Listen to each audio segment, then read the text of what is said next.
Good evening. Welcome to December 13th, 2022 Special Select Board Sewer Commissioners Meeting. Roll call, all members present. Now please stand for the Pledge of Allegiance. I pledge Allegiance to the flag of the United States of America, and to the republic for which it stands, one nation, under God, indivisible, with liberty and justice for all. Thank you.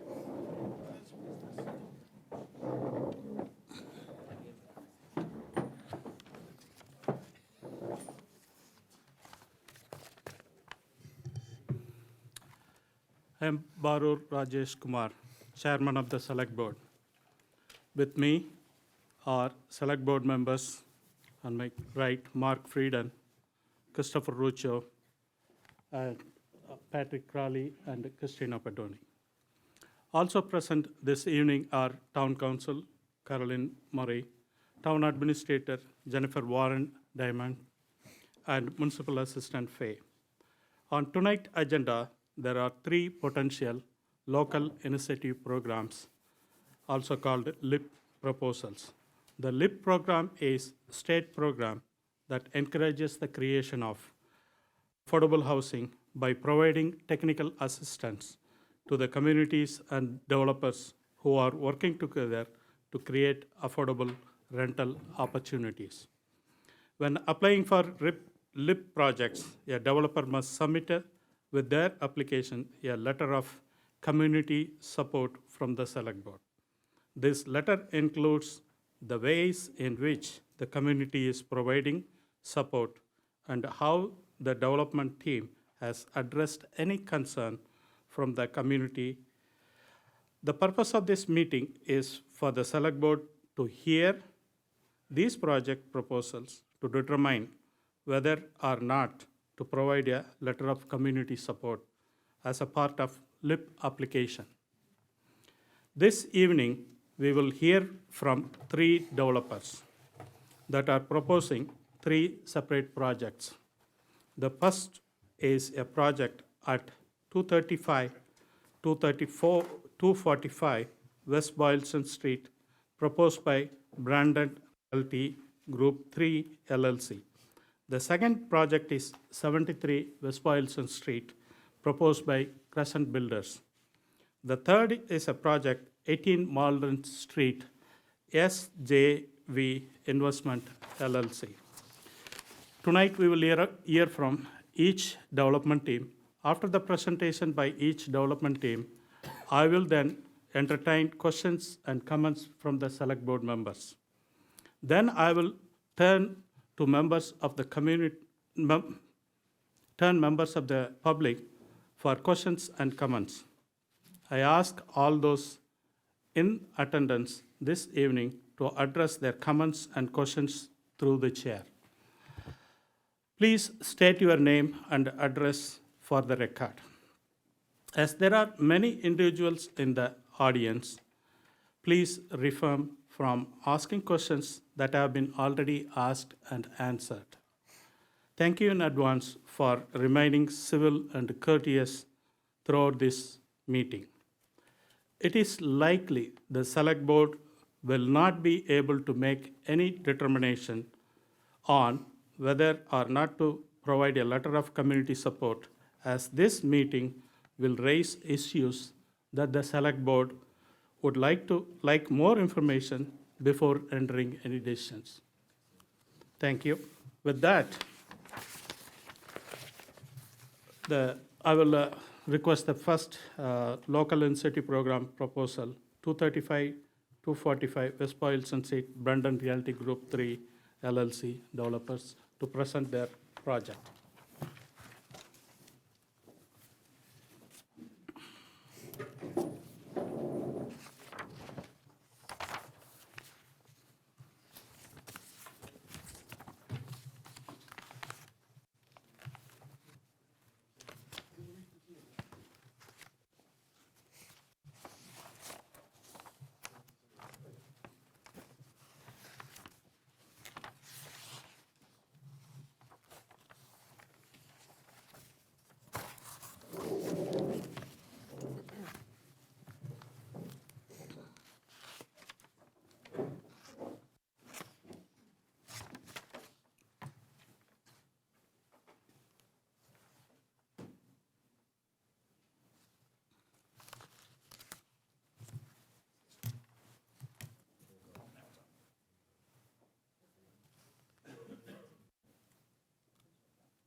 We live in the area.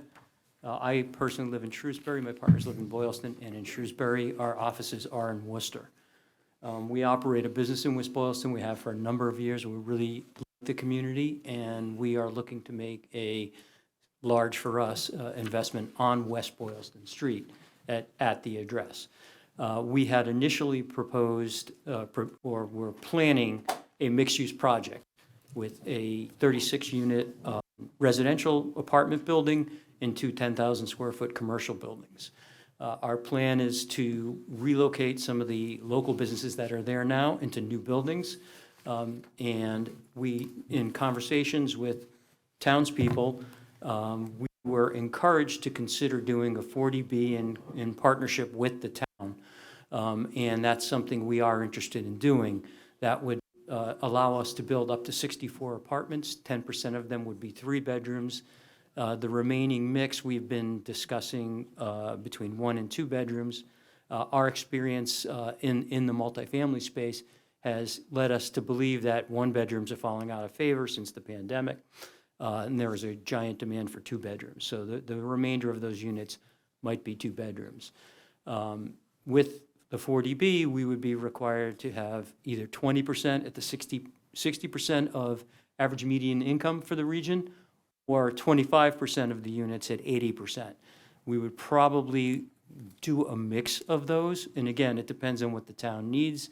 There will be further conversations, and this LIP process is, again, collaborative. We would need to meet with the boards and obviously all the safety officials, conservation, et cetera.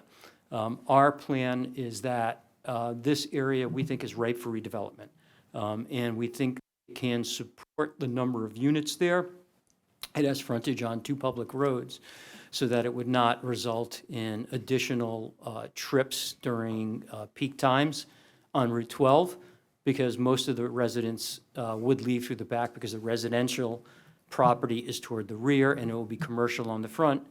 And in accordance with 40B, the uses are zoned for this region, and it is also, the development would be in character with the existing uses in the area. As a matter of fact, there are commercial businesses along Route 12 right now on this site, and across the street, there are multi-unit residential buildings. So it would be completely in character with this section of town. And again, we would be working hand in hand with the town, and we're here also to take community input, because we're very early in the design, and we're very open to suggestions. Thank you. Good evening, I'm Patrick Healy. I'm a civil engineer with Thompson Liston Associates, and we've been doing work with Brandon Realty for over 20 years now, with Dunkin' Donuts franchises and some other mixed-use developments that we've done together. So they're currently looking at several properties here along Route 12, 235 West Boylston Street, 245 West Boylston, and 27 Pierce Street. And when we put those 3 parcels together, we assemble a site that's just under 5.5 acres, 5.37 acres. So as Rob said, there's some commercial use on that property now. There's a building at 235 that's set way back from the street that has a number of small businesses in it. There's a larger building that's close to Route 12 there with 5 or 6 different businesses in it. And there's a small family-owned restaurant in one of the other buildings on the site. Currently, at the rear of the site, a large portion of that's being used to store vehicles, either motorhomes, construction vehicles, snow clearing machines, and so forth. So it has been used for various purposes over time. We feel it's currently being underutilized. So we've come up with a plan for our client that shows commercial space along Route 12. There's 2 separate buildings that would have sort of a small facade facing Route 12, and the business entrances would be facing the interior of the site with parking, entering 1 curb cut for those commercial uses. And then at the rear of the site, we have a large 3-story residential multifamily building that has 64 apartments and 3 stories. It's about 75,000 square feet gross floor area. So within the site, we have a number of parking spaces that are shown For the commercial use and the residential, we're using a ratio of 1.5 spaces per unit for the residential. Currently, the zoning requires 2 spaces per residential unit. The industry standard really is 1.5, especially in a site like this where you have access to public transit on the bus route, and you have a lot of conveniences within walking distance. So we're able to develop a landscaped plan that replaces a lot of those wide open areas and vehicle storage with tree planting around the exterior, tree planting inside the parking on landscaped islands. We can provide snow storage out around the outside. And at the northeast corner there, we can provide a detention basin where the land drops off down toward Pierce Street. So here's a view of the front of the building facing Route 12. You can see there are several different entrances, so there's several stairways within the building, giving residents access to sort of a small group of units in each entrance. And then this is a preliminary floor plan. So on the bottom is the first floor, showing where those entrances and stairways are. It's also showing the mix of different units.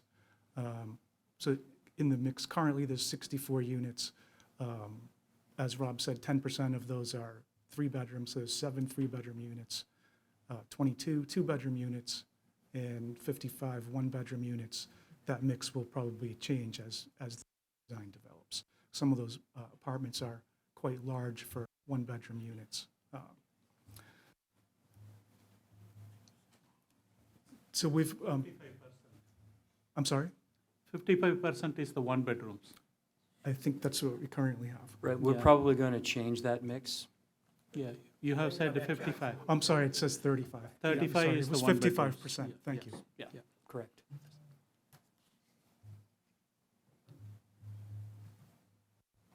And so our experience in this area, we had completed about 2 years ago a project of similar size, 72 units at 100 Wall Street, the site of the old El Morocco in Worcester. And we did that in partnership with the City of Worcester and Mass Housing. It was through the HDIP program, in which was intended to introduce market housing to enterprise zone areas, or qualified census tracts, which was very successful. We filled it, and it's been full since. We partnered with a variety of social service agencies because we would here be required to market and do a lottery to have people that qualified under these auspices. And we partnered with Friendly House, which is right near that site, Veterans Inc., who is looking for senior veteran housing, and Central Los Americas to attract people like that. And we would work with the town to see what the best groups would be to work with in the town that they would feel serve the area residents the best.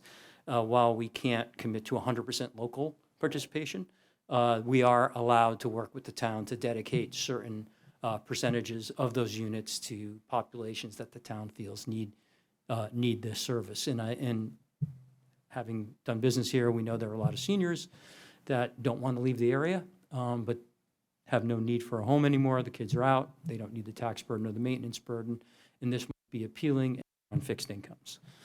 So that's one population we've already identified, and we would count on our relationships in the town to identify others. We've already spoken to Mass Development. There are more than 2 sponsoring agencies. We've worked with Mass Housing. We found that process at Mass Housing to be aggressively non-friendly, non-user-friendly. We do have a relationship with Mass Development. Their Central Massachusetts unit is our tenant in one of our office buildings in Worcester. We've already spoken to them about this project, and they're very interested in becoming involved. And again, as I said, we're early in the design and early in the process, but we did want to come to the town to get as much input as we could to guide us as we complete the application. So if I could just point out a few facts and figures, we've researched the median income that's published by Mass Housing on an annual basis for the Worcester County metropolitan area. So we're looking at affordable means it's affordable to people earning 80% of the AMI. So what that means for a family of three is an income of $79,600, or a family of five, $95,500. Mass housing allows you to allocate 28% of gross income toward housing costs. And then we come up with a monthly cost for that. And so the rent that would be eligible to people earning that income would be in the range of $1,800 for a family of three to $2,200 for a family of five. And then, as I said, it's 28% allocated for housing costs. That includes utilities. So if the rent includes utilities, that's what the rent would be. If they have to pay for utilities separately, there's a discount to that rent amount. That would be in $1,600 to $2,000. By comparison, the market rents, there's currently rental space available at Audubon, Plantation Ridge. Their rents are ranging from $1,900 to $2,100 for a one-bedroom, or $2,800 to $3,500 for a two-bedroom. So I would say that's in the same market that we'd be looking at for introducing this new rental property. Yeah, and in our business model, in the multifamily developments, has been to charge between 10% and 20% less than the fair market rent that we think we could get, because we believe that stabilizes a property, and our experience has been that the property stabilizes almost immediately. And we have less turnover with that. So even our market rent units would be less than what you see for Plantation Street. Thank you. With that, I will open up for the members, select board members to ask questions or comments. Would you consider making them elevator access? We would consider it. We'd prefer not to, given our experience with elevators and in the, I don't want to say monopoly of the service companies, but close to that, oligopoly, perhaps. Okay. So I would say by providing limiting it to 3 stories and having multiple entrances gives people convenient access. So if they're bringing in groceries or they're access challenged, they certainly have a variety of different ways to get to their units on the first floor. And we thought about not having an elevator. We would require us to make the stairways a little bit wider. It wouldn't require us to by building code, but we believe it's the right thing to do so people can move furniture in and out. What's the grade of the site? Is it possible to make the back entrance on the second level or something like that? Or front, whichever way it might go? Through the chair, the site is fairly level in the back there. It does drop from, say, the south end of the site at 235 down to Pierce Street. It's probably a 10-foot grade difference, across the site. So it's reasonable to grade for the size of the project that's proposed. Okay, thank you. So I have one. It's most of the single bedrooms on the first floor. How that single and 2-bedroom, 3-bedrooms are? My the floor recollection plan. from looking at the architect's plan is he mixed there are, 1-bedrooms throughout the project, but, since that's the highest count of any unit type that he currently has, more of them are on the upper floors. Thank you. Any questions? Yeah. So I have one question. So besides the Worcester project that you did on Wall Street, have you done any other affordable housing projects in the past? No, that's not an affordable housing That wasn't project. affordable? It's market rate. We've only done market rate, but we were working on 2 affordable projects in the city of Worcester. So we're familiar with Worcester's process. Those have not closed, so presently we are not under construction on any of that. So you've not completed one in the past? No, You haven't had, okay. no. Thank you. Thank you. Any further questions?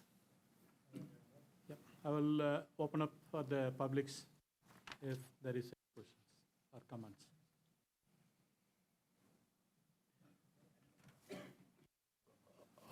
Time's up. Yeah. Go ahead. Hi, Chris Berglund, just a quick question. You mentioned that you were considering partnering with Mass Development, understanding that they are, probably more focused on commercial, although they do some residential component. Have they been a partner that you've looked at on these other projects that you're currently on the table with, or? No, Mass Housing was the most recent agency we've worked with. Okay, but you think you'll have success with Mass Development at this point, or? They, well, I have good relations with the people in that office. Yeah. And they seemed eager to partner with us. Okay, thank you. Can I select board member ask one questions for you? Go ahead. You're replacing the property that there are a number of businesses in. Are any of those thinking of relocating into your business? We haven't gotten that far yet. We have the property under agreement. We're soon to close. We haven't closed yet, but we certainly would like to have tenants for our building. And they obviously would be the prime candidate, and Okay, we I just would wondered. want them to stay. Yeah. Excellent, good news for them then. Thank you. Hi, through the chair, Erin Palumbo, 184 Malden Street. If you don't mind kindly answering just clarifying a couple points. What is this area zoned, and how does that match with what you're planning to do? What is the access to grocery store or food for your affordable housing tenants, as well as public transportation? If you could speak to those, that'd be much appreciated. Well, it is zoned for what we're proposing, not the number of units. That's why we would require the LIP to increase that. So, and in general, the area is pervasive with these uses, mixture of multifamily housing and commercial. So that is consistent. It is on a bus route, so there is mass transit right at the site. And grocery, it's the grocery stores that are nearby that exist in the area. And there are other services, they're plentiful on Route 12. I mean, that's the area of town that's been designated for those uses. Thank you. Good evening, State Representative Jim O'Day, 41 Winthrop Street here in Worcester, Worcester, West Boylston, excuse me. I'm a dead man. So I'm sure I'm missing something here, but relative to ADA compliance and no elevator, are all of your ADA apartments strictly on the first floor? How do you address that issue? Through the chair, pardon me. Thank you. That would be the exact way we would address that issue. And we have been considering doing ADA units in excess of what the building code requires, because we find that there's demand for that. And that's certainly something we're looking at right now in this project. Have you touched base on the sewer connections? We have not yet. Lisa Nowak, 93 Parnard. Besides just the ADA, if you're looking at trying to get elderly to move into this, I think you really need to consider elevators. Thank you. Please. So my question has got nothing to do with legalities. My name is Don Fitzgibbons. I live at 61 Malden Street. In general, your company, what do they say to the real concerns? What would you say to, I'm certain, probably 30 or 40 people whose property values are going to be destroyed by your project? The property values surrounding our most recent project in Worcester on Wall Street have all risen dramatically. It was a major improvement to the area. It was an abandoned restaurant that had turned into a junkie hotel. We leveled the site, we cleaned it up, and immediately after we opened for rentals, sites around us Don't want to were interrupt you, renovated. but I'm going to interrupt you. If I can, am I allowed to? So we expect that the major investment that we're making here, the current site conditions are going to be dramatically improved. Okay. Can I- I'm interrupting because I realized I made a horrible mistake here. I came in late and I wasn't aware that this was a different This is a project. different project. Yes, It's not I 18 apologize. I apologize. Thank you. Thank you. But just in case I'm not here when the monster project comes in, that would be my same question. Thank you.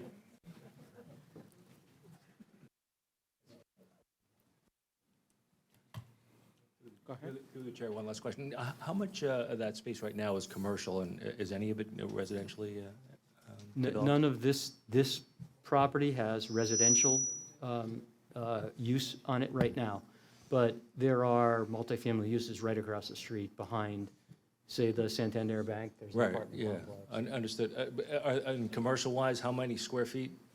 Two 10,000 square foot buildings, and we'd probably build them in phases, which would again help us assist local businesses so they wouldn't have to close because we demolished their restaurant while we were building it. So we could do them in phases to accommodate that process. And how much, do you know what the square footage of the existing structures are? I don't have that in front of me, no, Don't know, okay. but they're smaller. Much smaller than, okay, thanks. You have a question? So you'll be able to build the apartments without touching the properties in the front? I believe so. Okay. Yes, through the chair, we've designed the project such that it can be phased, so that residential building can be constructed first if they choose to do that, and leave the existing commercial space that's there, and phase in those other two buildings. Or they could build it all at once, whichever way they choose to do it. Right, and that is also going to involve who we use for financing. If it's a lender that we've worked with before, we'll have much greater flexibility because we have a track record. If it's somebody new, that may change. And again, when we work with mass development, there are other avenues there too, and there are boxes that need to be checked. And whatever those requirements are going to need to be met. But our plan is to do it precisely that way. Thank you.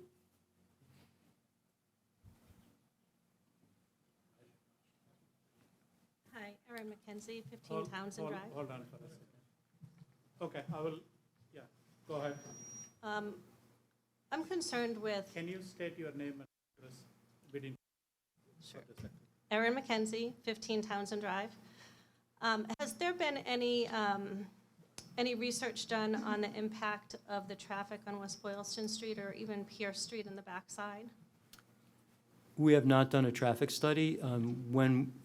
Assuming the town is receptive to this plan, we will then need to go through all the normal steps, including a traffic study, and the zoning board still has to approve it. And again, we have to go to all the town departments, including the police department.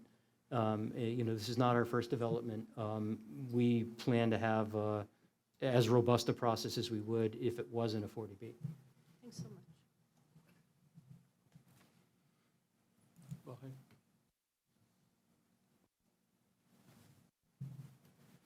David Hennessy, 89 Malden Street. I'm not very good at math, and I was wondering if you could translate the percentages that you mentioned of units into what would actually be the number of affordable qualifying units from this, if that question makes sense. Well, depending on, again, that's going to depend on the mix of the 80% or 60% AMI. Most people would benchmark it at 80%, so it's 25% of 64. Okay. Would be the number of affordable. 16 units. Okay, thank you.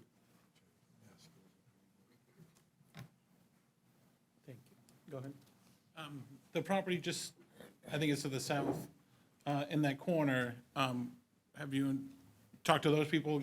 I think it's for sale right now, and just from remembering them coming to the planning board, there's a pretty tight project on there that's kind of crammed into that little spot. It would be much better to sort of spread it out into your...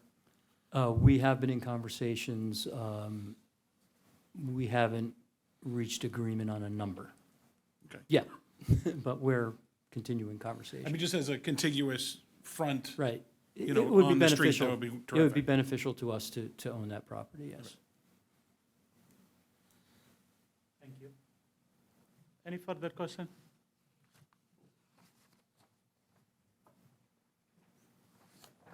Hearing none, thank you. Thank you very much. Thank you for presenting. Thank you. Not now. No. Next one. So you want to take a break?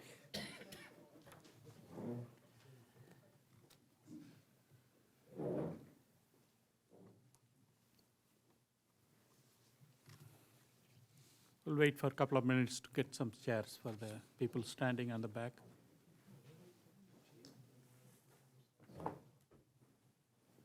Also, we have some chairs here. Mark, we have.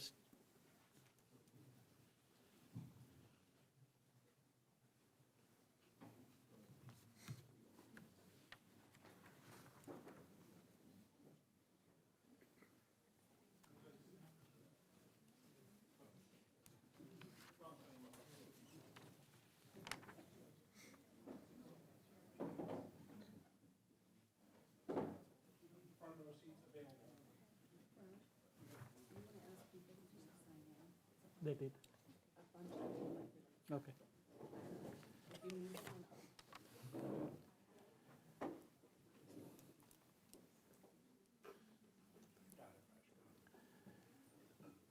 Thank you if you already signed in. If you are not signed in, could you please sign in for the sign-in seats are over there.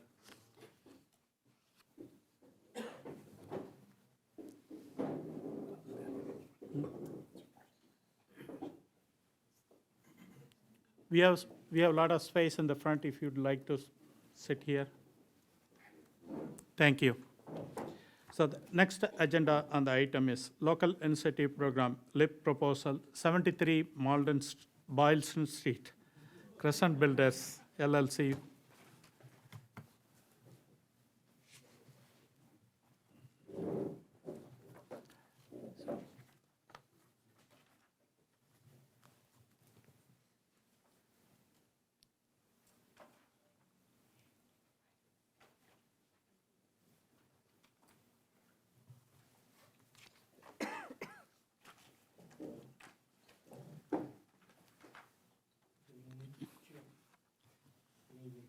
Rest of the board. My name is Dean Harrison. I've been a housing consultant for over 30 years. This is my fourth project with Mr. Ali, and we're here tonight to talk about what we're calling Myra Luxury Apartments at 73 West Boylston Street. I'm not going to go through some of the other information that the applicant had discussed, developer has discussed regarding the LIP application and such, but I will get right into the site design and our presentation.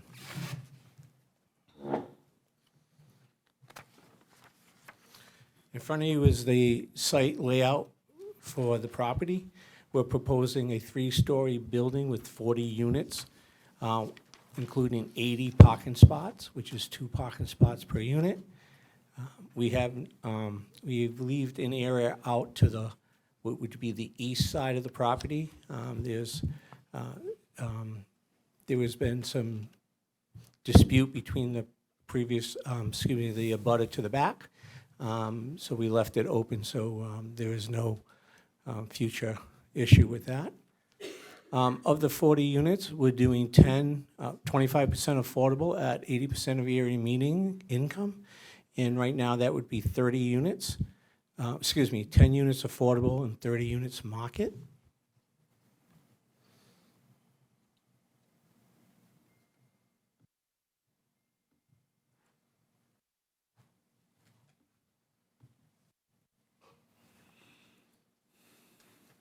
This is just some renderings of the proposed building, very similar to other properties Mr. Ali has completed. As you know, he did complete 92 Main Street, North Main Street, a few years back. So we're looking at the same style, same amenities. Within the community, within the building, we'll have a community center, exercise room, and other amenities.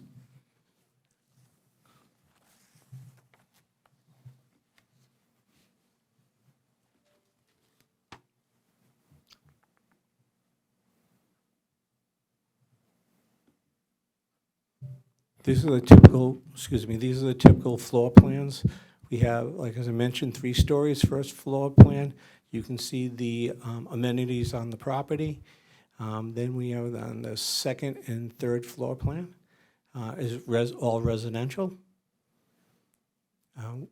To address a question that had came up at the previous trust meeting, we are looking at doing at least the minimum required number of handicapped units, which is 5% per state building code, which all will be on the first floor, but due to what is called 504, we have to have throughout the buildings, doors at a certain width and with certain hardware, along with bathrooms being able to be adapted if necessary for future accommodations. Residents can come in and ask for accommodations to be made to a unit if they need them. You know, the accommodation can range from a shower stall, a bathtub being replaced with more of a shower stall. They can request grab bars and other accommodations. So we are aware of that, and we obviously would work with the residents. And we do have a draft of the actual application that we, sorry. Yeah, move the. Flooding. Oh, sorry. Why, so it's not so close. There you go. There you go. Thank you. We have started preparing the local initiative program application for the board. This is typical of what we put together in our application, and it has some relative information in here. As you know, we would need a letter of support from the town, and obviously that would come through the chair. And here's a draft copy if you want. I will share this application with the town, and then they can obviously distribute if anybody wants to look at it.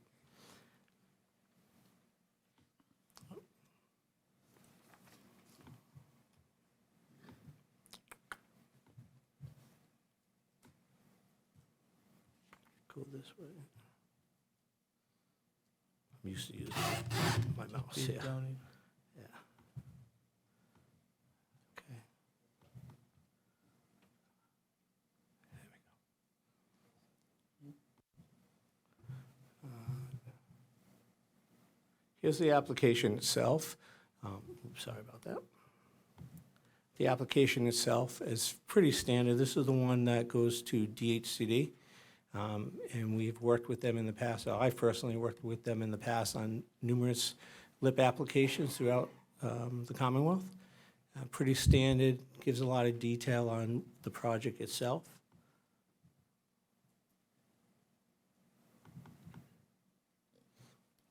I want to get down to some information regarding rents and income. As you know, Mr. Ali, I mentioned, owns and manages 92 North Main Street. He does have a professional company that does the lease-up and compliance for the affordable units, as you all know. Each year, residents must certify, even though they live there, to that their income, whether it went up or not, and such. Based on the data, I know this is a little different format that you've seen with the previous one. We look at it a little differently. In my experience, when you determine the maximum rent, which would be for one-bedroom maximum rents based on the 2022 income limits, one bedroom would be $1,657, two-bedroom $1,990, and three bedrooms are $2,299. We do back out a utility allowance because we do have the residents pay utilities. So that amount must be backed out of the maximum rent. One bedroom's $204, two bedrooms $294, three bedrooms $372. So the net rent that the resident would be paying to the management company monthly would be one bedroom $1,453, two bedrooms $1,696, and three bedroom $1,927. Now these are the maximum. There is also the ability that you don't have to make the maximum.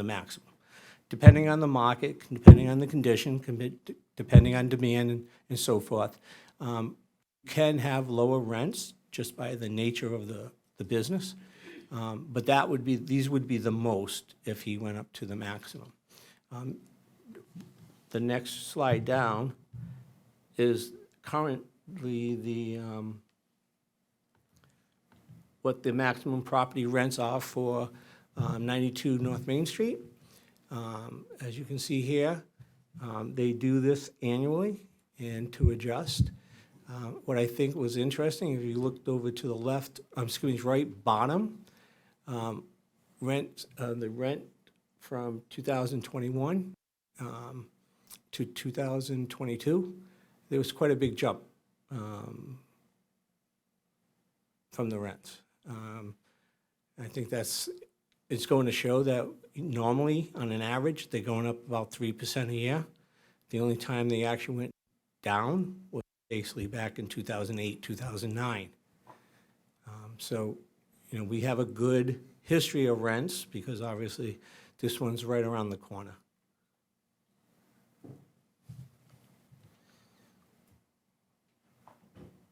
I'm going to stop there for any questions or Thank you. comments. Questions from the board? Okay. I have a question about if you were to have hypothetically like more expensive units, like penthouse units, could you use those to offset and make the affordable units more affordable? Without knowing specific details on It's rents and hypothetical. stuff. There are no hypothet- details. Then yes, you probably could adjust the rents down on the affordable while looking for, higher penthouse. Or whatever you want to call it. Yeah, but right, Sort of but a true. different market rate in the same structure. Yeah. Thank you.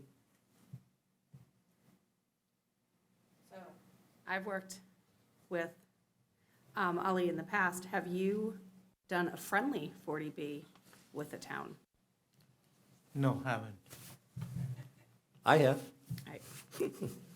I knew, I was gonna say, I wasn't asking you. I see in some of your designs here, you have on the back part, on the handout I have, I don't know if you put it here, on the back part of the property, a line of, looks like trees. Are you planning on keeping The open barrier? space there. We are not disturbing that area. We leave it as open for the condos behind us. Open space as you're not taking down what's there, so there'd be a barrier between this facility and the Yes. next. Okay. And are all of these affordable units, or are only some? 25%. 25%? 25% at 80%.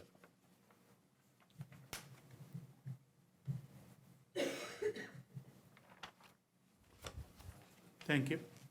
Go ahead. Mark the affordables in one of your plans? We haven't done an affordable stacked plan yet. What we usually do is, we will eventually have to provide that to DHCD as part of our final approval. And obviously, we probably do it beforehand and do it for the board. What we tend to do is try to distribute it equally amongst floors and amongst unit sizes. So to start with, we try to do 25% one bedrooms, 25% two bedrooms, and 25% three bedrooms, so that equal distribution. So the slide that you showed us with the As in each of the apartments Oh, isn't correct? That was That's just, just types for the architect. That has nothing to do with the affordable units. okay. Thank you. Yeah.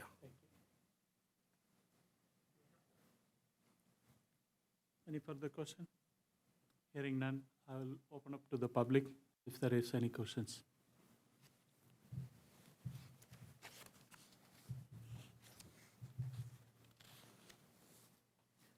I know that, Please. Jacqueline Leonardo, 7 New Haas Circle. I know that Mr. Ali and Crescent Builders presented to the Affordable Housing Trust, and we're looking for their recommendation. Do we know their recommendation, or will we know it tonight? No, not yet. Not yet. They will be meeting next week to go over the final project. The first project, 235 and 245, West Boylston Street project, they will be presenting. I hope that time, they may take some decision on that. They have not taken any vote. Also, have we looked at a school feasibility study for all these apartment complexes that we are proposing, and how the school and our current infrastructure is going to handle all of those students? Would you like to answer? If I may, I think that the applicant has spoken to myself about his experience with 92 North Main Street, and perhaps he would want to share that as being informative. As per the school, students going from 80 apartments at 92 at North Main, we have like 6 or 7 students going there for 80 apartments. So you're talking about... Are you talking about just the affordable housing apartments, though? No, we're talking about the total Number. project, 80 units. But, and then I will put it to the select board. I mean, we're talking now about 3 additional apartment complexes that would have to, I mean, 1 first grade classroom is already downstairs in the basement. How are we going to accommodate those children? I guess would be my question to consider when you're looking for your recommendations. Thank you. Further note, I would just like to say, as a resident of Newhaw Circle, which has Mr. Ali and Crescent Builder as the developer, our street is still not accepted. He has yet to do anything since 2019. Again, as a board, I ask you to consider the residents that are currently here trying to be participants in this town. We have 7 soccer coaches, 1 board member, 1 PTA president. We have 16 children under the age of 13. We are participants in this town. Please consider us before you consider a builder. He has 2 projects that are left uncompleted. He has threatened to walk away from his responsibilities numerous times. You just have to go to the planning board meeting minutes in September to see. So please consider this when you're thinking about your recommendations. Thank you.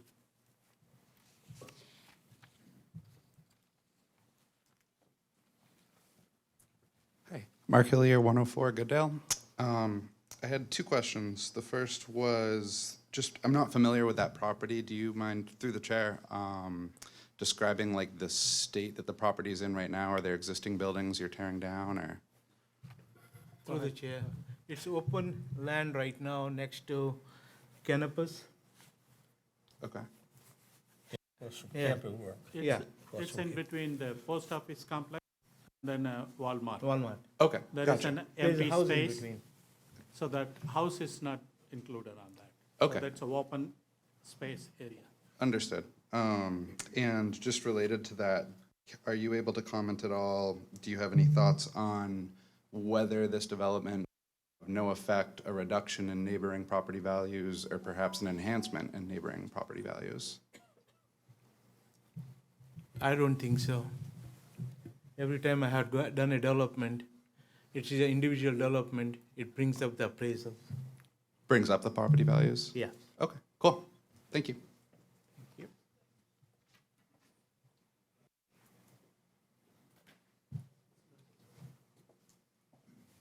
Aaron Palumbo, 184 Malden, to the chair. Could you also just answer the 3, or speak to the 3 questions of the zoning for the property, the zoning you'll need, grocery needs, and transportation needs for your housing development? Thank you. Thank you. Through the chair. Obviously, the property is located on Route 12, a commercial major artery. There is access, as we are abutted by Walmart. Looking at the property to the left, there's other shopping complex on to the right. It is a transportation, public transportation is along Route 12. I think from my many years of experience, this is one site that lends itself to an apartment development. And obviously, we have commercial. There's some vacant commercial, so we all know the problems with, lease up of commercial properties. So it's a good mix for the that corridor. Thank you. Mark?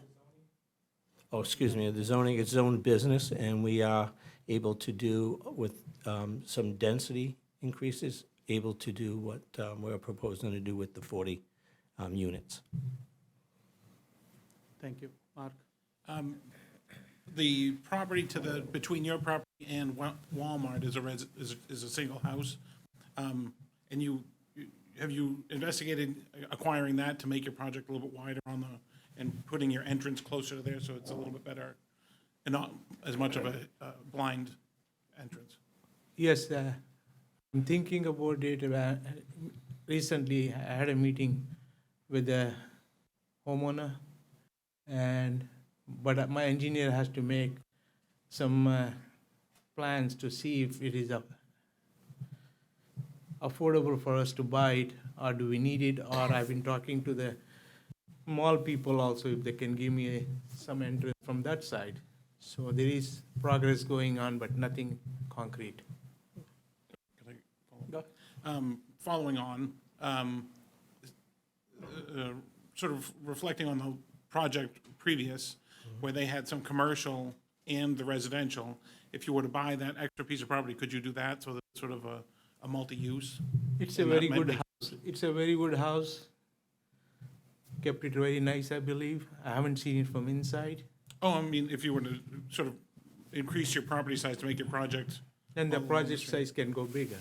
Yeah, and would you consider commercial also, sort of a mixed use? I have not done much commercial. I don't have much experience in commercial, but I would increase the size of the project if the board likes it. I mean, If it makes one thing, sense. excuse me, Mr. Chairman, one thing we could look at, while part of the zoning would to basically sub that parcel out as commercial, maybe do a little adjustment, and then an opportunity for Ollie to sell the property, if he doesn't want to do commercial. You know, it's been done before through the ZBA, not necessarily in West Boylston, but I have been involved with that. Keeping commercial up front or to the side, and then be subdivided out from the permit and able to sell separately. Any further questions?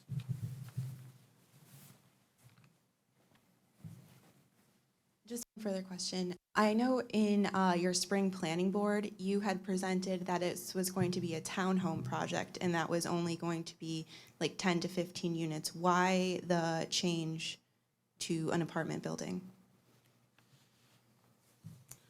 In the spring planning board, I was trying to do some townhouses, condos. That's what I was planning, but the price of the lot is too much, and we are trying to change the project. It's a business thing. Thank you. Mr. Chairman, may I add that, you know, as mentioned before, this is a beginning process. Well, all we're looking for eventually, hopefully, is an endorsement from the town and from the select board. We do need to do more engineering, obviously, and as part of this comprehensive permit process, we will be required to do a traffic study, just as mentioned before. And also, as you all know, we do peer reviews for the site layout, site design, and other issues that come up. So we are willing to work with the town and make adjustments as we go. And so we know this is a long process, and we're just hoping to work with the town to continue to move this along. Thank you. Chris? Through you, Mr. Chairman. And Mr. Ali, through your consultant, perhaps you could speak to some of the projects. You've done some friendly 40Bs before, where you have had some success in possibly flexing the project to accommodate some more senior units or more handicap units. I mean, I appreciate the 5% minimum is great, but that's, you know, when you do the math, it's 4 units. So it's, you know, not overwhelming, but could you talk to that a little bit? I appreciate it. Thanks. Everything is possible. If we are going for more accessible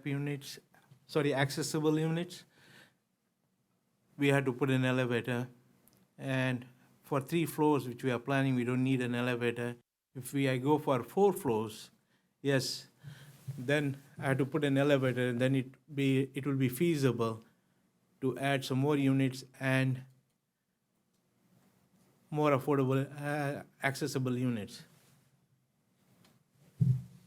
My experience, excuse me, yes, in my experience in the past, on friendly 40Bs, there has been times when communities want senior housing for the lowest, basically for the lowest incomes, which is roughly the 30% of area median income. The problem is that that takes a lot of subsidies, as I mentioned before, in the sense that, to secure a mortgage at all 30% rents or even half, you won't be able to support enough to complete the construction.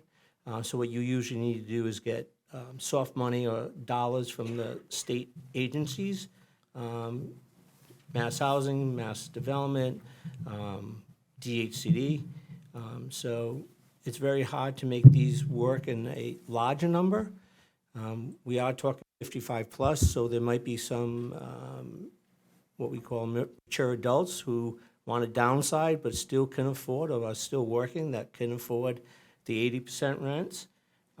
But that's not going to meet the needs of the town. I read the housing production plan. I read the master plan after our meeting. And while it seems that the elderly is the biggest need that we all have, or you all have, and that's throughout the state, no surprises there. However, it's really hard to put the financing together unless, you can get project-based vouchers from the housing authority, but they only have a limited number they can give a year. There are state fundings. I've done them, I've used them, but it's not really to be used with just a 80-20 deal or comprehensive permit project like this. Willing to discuss that anytime with anyone about the need for elderly housing and how to structure it. You have a question? Go ahead. That was sort of my basis of my question about the expensive units and the commercial, because that could be a source of some extra income, as ongoing even, and that would help you get to a more affordable set of units. Right. I mean, we'll look at it, we'll entertain it. I mean, obviously keeping construction costs down to a minimum. It's easier to have like a set style for 1s, 2s, and 3s, and it fits all within the footprint. But there might be other amenities you can do within the unit to get a higher rent. Just had this conversation with somebody earlier this evening about a project that was approved in a town, Medfield, very aggressive on affordable housing. They're trying to do an 8-unit deal, and the rents for the same thing. Everybody's saying 80% rents, they're so high, we want lower. And comparing that to another project down the street, same thing, LIP program, affordable, they have the amenities to charge the maximum rents. They have the pool, they have the fitness center, they have that. So they can charge higher rents. Then you're looking at an 8-unit deal, there's no amenities, you're not comparing apples to apples. So there are, with larger developments, there's a possibility. So we'll look at it as we go through the process. My concern is, only one of the concern is the traffic. Mm-hmm. So the Route 12 is already a traffic nightmare. Mm-hmm. So to ease that traffic and to think of, we have a very close proximity to the Walmart signal. Mm-hmm. So it would be good if there is an easement, either going through the post office plaza or maybe on the back side of the condo complex or through the next house. So that could elevate the traffic flow over the site. We are working on that thing with the traffic engineer and see how he comes out, which will be the best safe way to work this thing out. It's in work in progress. Okay, thank you. Any further questions? If not, this concludes the LIP proposal 73 West Boylston Street. So we will be taking 10 minutes recess at this time. Thank you. The next item on the agenda, Local Initiative Program, LIP proposal, 18 Malden Street, SJV Investment LLC developers. Good evening. Good evening. I'm Steve Benincasa. This is my nephew Jim Benincasa. This is my engineer, John Grenier, and we're here for a presentation on 18 Malden Street. I'd like to start out with my engineer just briefly describing the site. Okay, go ahead. Thank you, Mr. Chairman. For the record, John Grenier, J.M. Grenier Associates. I'm a civil engineer based out of Southborough, Massachusetts. What we have presented to this board is just a conceptual plan. We would anticipate that there would be modification based on comments from both this board as well as some of the abutters. What we are looking to do is try to work with the town, with the abutters, with the neighborhood to produce a high-quality, first-class, multifamily project that would provide affordable housing in town, but also provide something that the town and both the developer are proud of. At 18 Malden Street, what we have is a 14.4 acre site. It fronts obviously off of Malden Street, and it abuts to the east the school and also the park, which is on the other side of Newton Street, which is further to the east. We are proposing our 3 multifamily residential buildings, and including a clubhouse that would front near the entrance to Malden Street. What we did in this design is to cluster the 3 buildings towards the center of the parcel.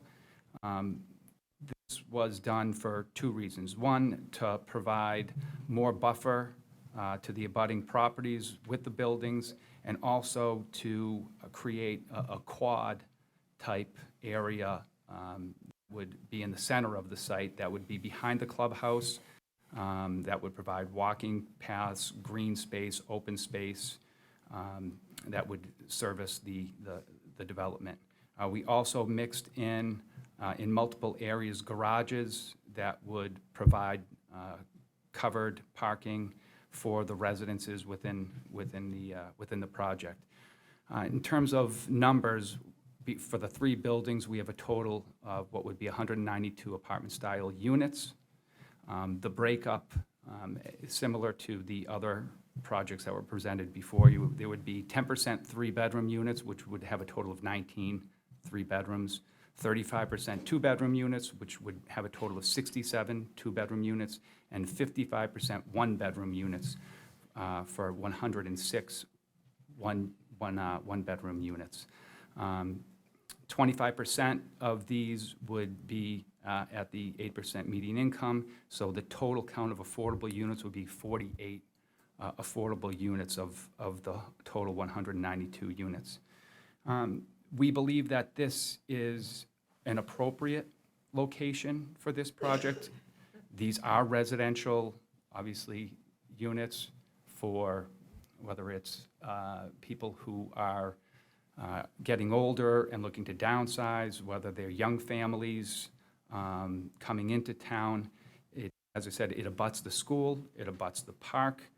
It's a beautiful piece of property that is, there is a single-family house on there now. It was more of an estate-style home, and there are open fields within the center of the property. It does sit up high, would have fantastic views to the east, towards the reservoir. So we believe that it's an attractive property, and obviously the goal is to provide affordable housing, and we feel that this is a fantastic area. Obviously, it's more residential, but obviously we're trying to provide affordable housing for families. So we believe that it's a fantastic location for that. In terms of utilities, yeah, municipal town water, town sewer, obviously gas and electric. So we would have all services brought into the site. So there's no septic systems, no public water supply wells. So it would be we would provide all utilities to the site. I think that's a quick overview. Again, this is a concept plan. What we are looking to do is to develop this plan with the input from the town so that we have a project that everyone is proud of, that is something that the town is proud of. I'd give the floor to Mr. Benincasa. He has extensive experience doing projects such as this locally in Boylston, in Millbury. He has a great track record. He has projects where he's been brought in from, recommended from towns to come and do multiple projects. So with that. So my name's Steve Benincasa. I've been a developer my entire life. I've been in the construction business, residential construction business, for 47 years. I've built my first apartment building in 1987. I've built a number of apartment buildings since then. We completed a project in Millbury, Cobblestone Village. We had a lot of neighborhood opposition, and when we went and got it approved and built it,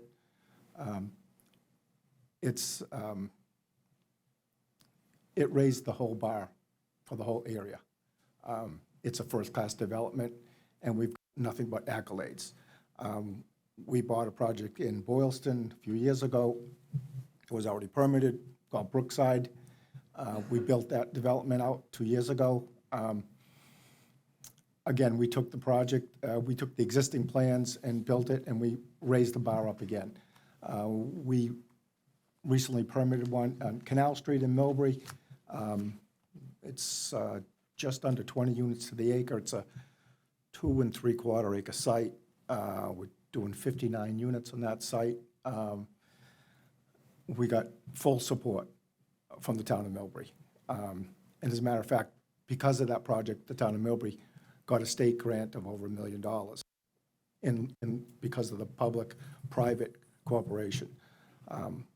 Worked very closely with the town planner.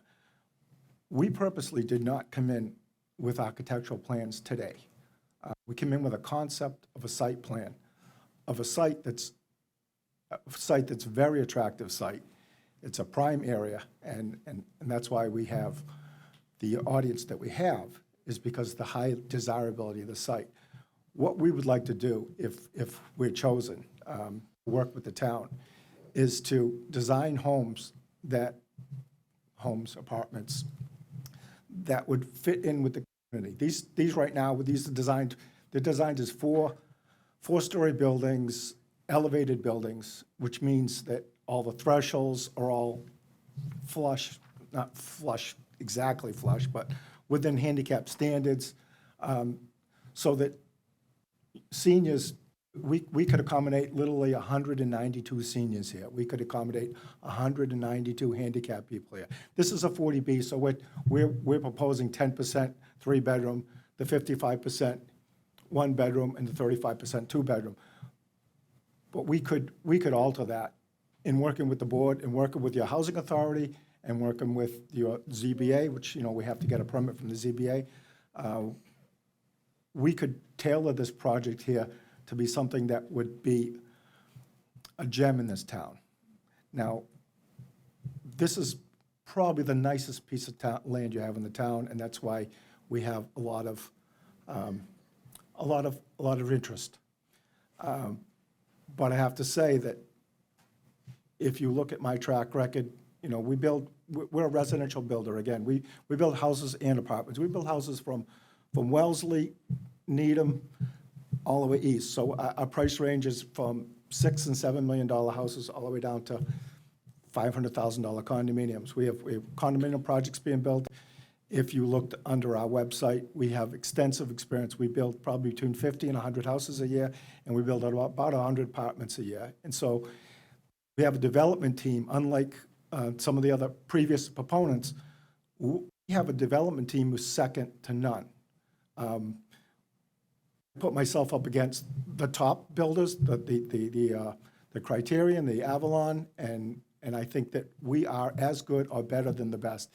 If you're looking for a project that's gonna be a shining gem in this town, then we're your guy. We're your guy. Look at the projects we built. Look at the projects that my proponents build. We're not a commercial builder, we're a residential builder, and my buildings look residential. This is a residential area. We're gonna build residences here. We are happy to work with the town. We just permitted one in Boylston. I have to say, when we started with the zoning board of appeals, we were 0-4-5 against. After going through the whole process, we were unanimous. 5 people approved it, none objected. That's how we pride ourselves in working with the town, working with the zone. We moved that, we altered that project 5 or 6 times before we finally ended up. So I don't want to spend, $50,000 on an architectural plan and say, there it is, you're stuck with it. No, I'm coming in here with a concept here that we worked with the engineers to say what would fit on here. So why did you pick 192 units? Why do you have the buildings like that? This project here we need between 1.5 and 2 parking spaces. That's what we have now. Now, if I put 2 parking spaces or 3 parking spaces, we'll have a sea of asphalt here. We'll have empty parking spaces. We don't want that. But yet, we want to make sure that everyone has a parking space because every single one of our tenants has a car or 2.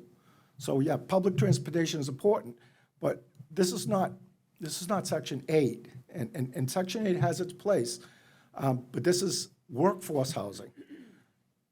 I don't have to go over the numbers because my previous applicants came in and they showed the numbers. 1,600 for a 1-bedroom, and I think it was 1,700 or so, and 2,200, 2,100 for a 3-bedroom. Those are people that have to have jobs and cars and pay taxes and have families and work. This is a residential area here. This is a pedestrian-friendly. If you were gonna move to a development, where would you rather live? Would you rather live on Route 12, or would you rather live on Malden Street? I think it would be unanimous. You don't even have to answer the question because I myself would pick this development, this neighborhood right here. It's a prime location next to the park. We've got, I don't know if you could see a little bit, we have a walking trail around the whole outside, which is, it's just fabulous to have. We've incorporated into our other projects, and the amenity packages we have, the landscaping we have, second to none. If you want a project that's gonna look really nice, it's gonna be this project's gonna last 100 years in your town. Whatever project you pick and you get permitted in town, it's gonna last 100 years, and I'm gonna tell you that we're our guy that you wanna permit. Yeah, I know it's a little controversial because we're coming in a really nice part of the town, but we know it's really nice, and we value it, and we wanna do a nice job, and we will work with the board like no one else. We're a residential developer, and that's why we're the guy you should pick. Thank you. Questions from the board? Mark? No, he So the was last one with looking at me. Why the units, and you addressed it this time, why, up to the, more than the 80 that we need. Last time the answer was it was sort of an economy, and now it's similar, it's sort of land-based based on the number of parking spaces. Okay. We could actually accommodate, if it's 14 acres, 20 units an acre would be 280. We could probably put 300 units on this property here, if that's something the town wanted. We're paying a good amount of money for the land, so we can't go down too low, but there is some flexibility. Again, we have some flexibility in working with the town, with design, with flexibilities, with locations. We'll work with the abutters. If you can see that our closest abutter on the left, we purposely put 2 single-story garages there. That's only 7 foot. That's like the garage at your house. It's a 7-foot door, and it's got a short roof pitch, and it would insulate them, and then we put some landscaping behind there. I mean, we've done this in the past for other neighbors, and we will do this here. Okay, I'll ask the same question I asked one of the other applicants about if you could have sort of premium units that were a higher rent to offset the affordables and make the affordables easier to hit 80s or 50s or whatever. I mean, have you done that at any properties, or would you consider doing that? We have done that, and the thing is, that all of our units are premium. But you could charge more for some. I wish that was the case. If you look at our buildings, we are cost conscious, but we are not cost conscious to the point of design and aesthetics. We pride ourselves on doing a lot of landscaping, on doing a lot of nice amenities. We have a nice clubhouse in the middle there, and I mean, I say the proof is the pudding. I say, come look at my projects that I've built. Oh, no, And I don't doubt that they're beautiful. Yeah, well, you know, But what we're trying to do is the affordable portion also. And I'm looking at a way to make the affordable easier to be affordable. You know, by somehow, one of them had commercial who could offset a little bit of their rent. the thing, this area is not commercial. No, that was the Yeah. other project. I Yeah, mean, yeah. you could have, Yeah. you have beautiful views. Your fourth floors could be penthouses with gorgeous views and maybe a patio looking out in the right place. I mean, that could be a super premium, you know? That's an interesting concept. That's what I'm here for. I would, you know, I think about that building on the end there and the height of that, and I would love to put myself up on a ladder and see if I could see the reservoir, because if I could, it would be pretty spectacular, and maybe what you're saying would come true. But okay, maybe it come true, but to offset so that you wouldn't get the benefit because it's a 40B, the affordables would get the benefit. And it would sort of be like built-in, I would say subsidy, but whatever you want to say, to make the affordables, maybe they could be 50% instead of 80s, you know, or something like that, because you're getting a super premium for these, you know, these elevated, premium, fourth floor, gorgeous view. Just think about it. That may make this more palatable. That's something that could possibly worked out. And I don't know if the previous opponents had said this, because we've done a lip before, and we are able to, in our condo, some of our condo developments, we have affordable units also, and we're able to give a local preference, as allowed by law, to local people also. So I just wanted to throw that in. So there are different things we might be able to do, and that's a good concept, and if we're chosen, then we would certainly consider it and work towards that. Chris? If you were to build just single-family houses on this property, do you know how many you can build? I did not go through that exercise, because we You don't know the answer? I don't know the answer. Okay, thank you. Thank you. Any further question from the board? If not, I do know we have a lot of questions from the public. Please, come by one, state your name and address before the questions. Oh, sorry, I'm very short. Hi, Jillian Hakens, 60 Sterling Place. I just want to ask this through the board. This is clearly the biggest out of all the three projects and stated several times, the attractiveness to families. This seems to have the potential biggest impact on our schools. Schools, an elementary school in particular, that is already overpopulated, very small, with no available class sizes or classrooms to make any additional classrooms for incoming students if this increases the student population. I want to ask this through the board. Is there any recommendation of this builder project for how this would impact the school infrastructure and what accommodations are being made? Again, they've stated several times, this is a very attractive option for families. It is being marketed as a family. Thank you. Would you like to answer? Yeah. So like the previous developer had said, I think he said he had 80 units and he had 6 school-age children. We have 72 in Millbury, and we have 3 school-age children. We have 67 in Boylston, and we have 0 school-age children, 67. Now, that does not guarantee that what the number would be here. It could be 0, it could be 10. We did meet with the parks. My nephew met with the Parks Recreation about today, and there's a few projects that are in need, and as part of our process, we would be amenable to working with the town to do things, to do improvements to the area, especially since we abut the park. Any improvements we make to that park is a win-win for both of us. And that's the way it should be. It should be a win-win for both of us. So we love that park, and we'd love to make some improvements to that park as part of our process. So we've already started that process there, and we would continue that if we were chosen. I think that's it. Yeah, that's it. Thank you. I think if I understood the question correctly, will you be doing anything for the, not for the parks? Is that your question? So my question was, as someone stated before, we currently have a first grade classroom where there are 4 teachers, 1 in the basement. I would imagine that class size will move up to second and third and so on. We have an elementary school that there are no available places to have any additional classes. There's no spaces.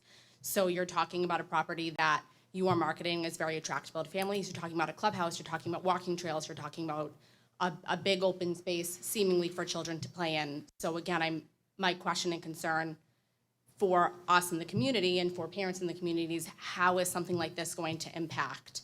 West Boylston is a very small town. We have very small class sizes that are quickly growing. So that is my concern and question.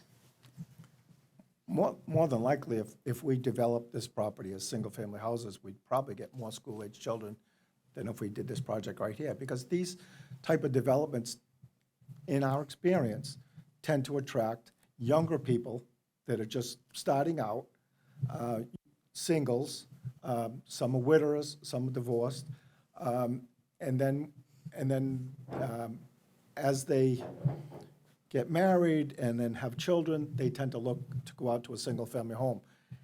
On the flip side of that, we get people that are my age that are looking to downsize for whatever reason, or if one of the people pass away, a single person. We have some buildings. We have a building in Millbury that we have only single woman. They're probably aged 65 to 85, and what a nice building that is, and they all get along, and it just works really well. It's the type of place that that I could put my mother in. It just works really well. So the children thing, again, I can't sit here and guarantee how many children we're going to have, but based on our previous projects, it does not attract large families. Thank you.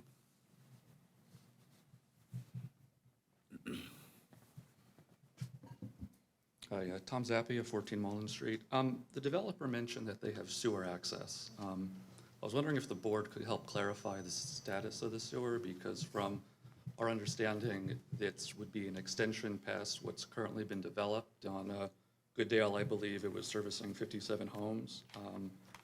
I'd just like to understand if this is part of the sewers zone right now. Would you like to answer? Okay, my engineer answer that. Yeah, at the intersection of Newton Street, there is existing sewer, so we would require a sewer extension from Newton Street. Also, there is, at the beginning of Malden Street, there is sewer down that end. So there would be a sewer extension required either to come up down to the end of Newton Street and over or up Malden Street.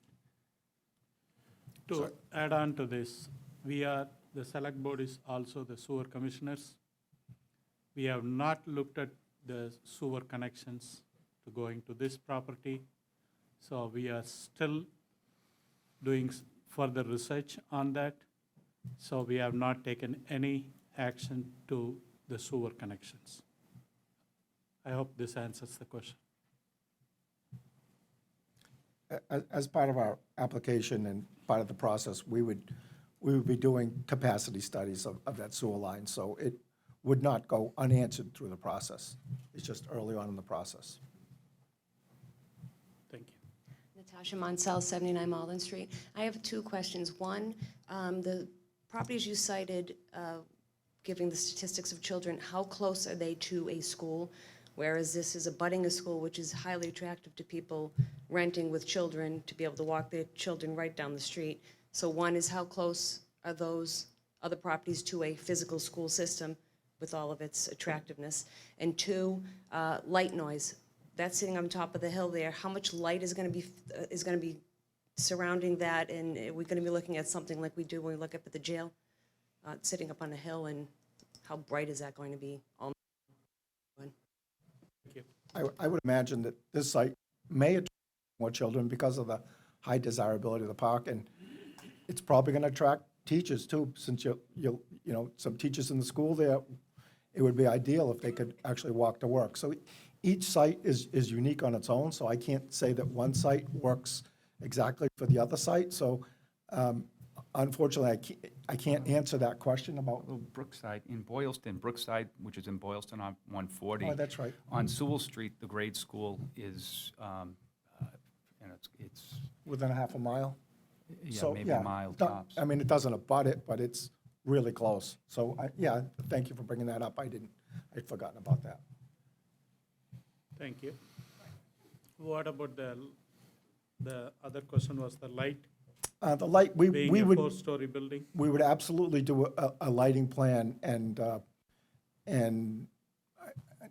John, you Yeah, can speak. typically on these, and we run into this not only in multifamily, but also on commercial projects where you'll have dark sky compliant lighting, which is basically hooded lighting, so the light is spilled down, not like you would have on a front lamppost, just And like a car dealership.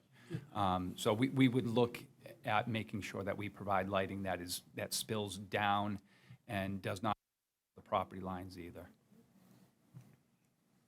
Thank you.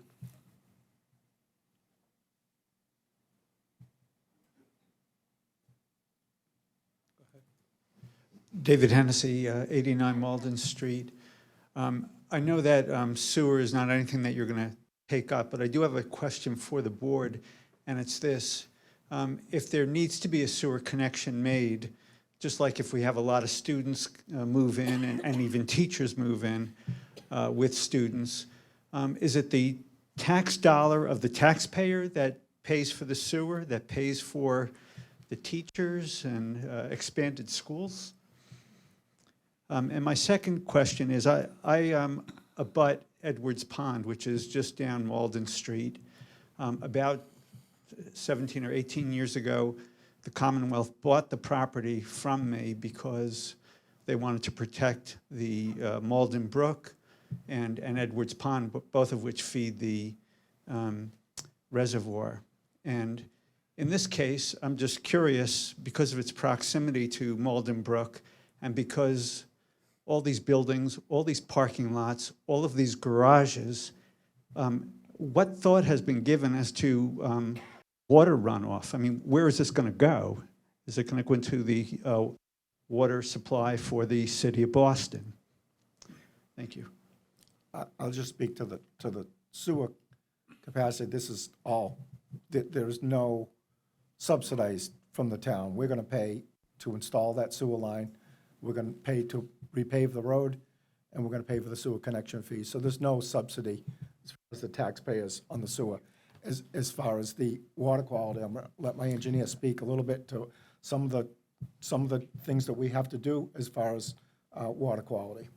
Yeah, well, this isn't within a watershed area, but notwithstanding that, as we are required to do in every project, we're required to treat any runoff from paved surfaces, making sure that we are removing any suspended solids within that, and also we're required to detain and recharge that water into the ground for two reasons. One, we can't increase the volume or rate of runoff of any water coming off of the site.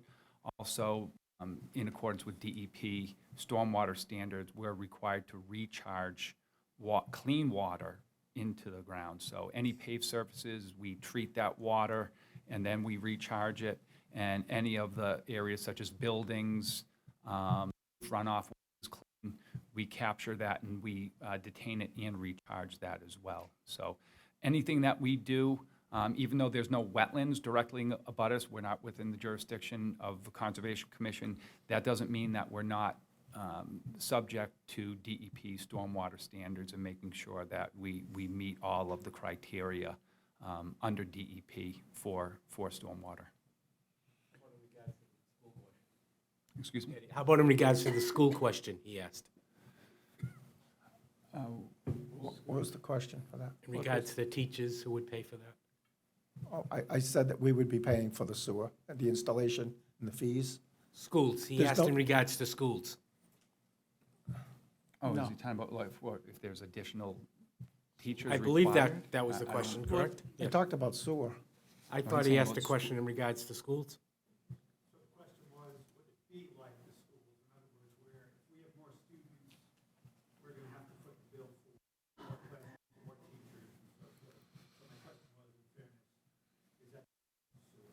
Yeah, he meant that, I Okay. Yeah, think his that comparison.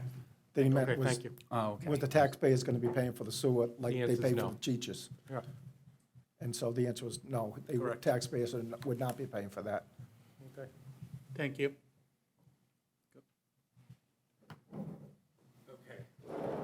You get the right one. Well, I apologize for getting the wrong monster. This is the correct project.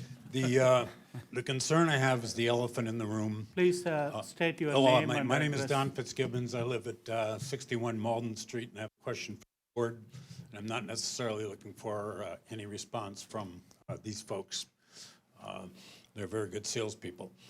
The elephant in the room is that I would like everyone to understand, and I'm sure everyone in the room understands, this is not just a simple development. This is a monster. Some people call it the monster on Malden Street, simply because it's just so big. Walking your dog on Malden Street, which I believe somebody mentioned here from this group would be a good idea, is probably the most dangerous thing you can do in town. There's no room to walk your dog. If you've been looking at the street, you would know that.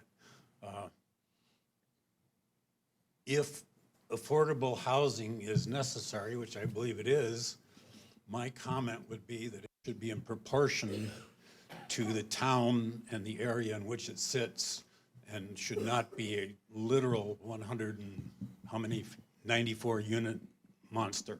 Thank you.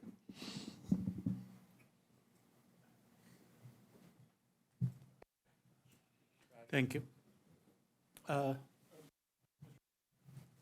Thank you. Go ahead.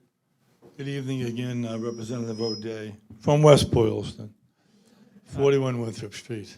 So 192, and I guess I would ask with regards to other projects you've been involved with, sir, 192, and I think it goes to the point that the gentleman before me was raising. 192, I'm guessing 350 people out of the 192, a little bit more, a little bit higher, a little bit lower. As you mentioned as well, most of these people, because transportation is an issue, would be bringing a car onto this property. As the gentleman said, Malden Street is a pretty narrow and winding road. And so I just, I think the people's concerns in the room today is the culture of the neighborhood, the culture of the community, and what kind of traffic pattern you have there today, opposed to or compared to what that might look like. Let's just say only one car per household. It's another 200 cars. So I'm just wondering about what your observations have been over the years, and as you mentioned, every project is different, but the impact of those kinds of changes on any community is difficult to really try to get a sense of, and how do you sort of put people's minds at ease that there may be 50 cars a day to go down that road now, and there's a strong likelihood there could be 350 cars going down that road every day with new kids in tow, and in other such scenarios. So thank you very much. It's an excellent comment, and it's something that we go through on every single project as far as traffic. We have no wetlands on the site, so that's not the issue here, but traffic is definitely in the site. We've already started a traffic. We've already started a traffic report. The traffic report would analyze the roadways, the intersections, and they make recommendations to us, and that generally, those are improvements that more than likely we would be making on our own to make sure that the road is safer. If you look at the site here, we've got a walking trail that goes all the way around. I don't know, how long would you say that walking trail is, John? Oh, it's got to be, at least a half a mile. So we got a half a mile walking trail that we would be pleased to have our neighbors come enjoy the walk around our project if this project is built as it is. We've put these walking trails on our other projects, and ironically, when we do this, a lot of times our neighbors will put no trespassing signs all around the project, but our project will never have a no trespassing sign. Our project will be open to the public. As a matter of fact, the project in Boylston, we actually allocated a specific parking area where abutters can come, and we could do that here also, where they can park within our property and use our walking trails. And so we're an open house. That walking trail would be highly desirable for us, for our tenants, and for our neighbors to use also. So I think I answered the part.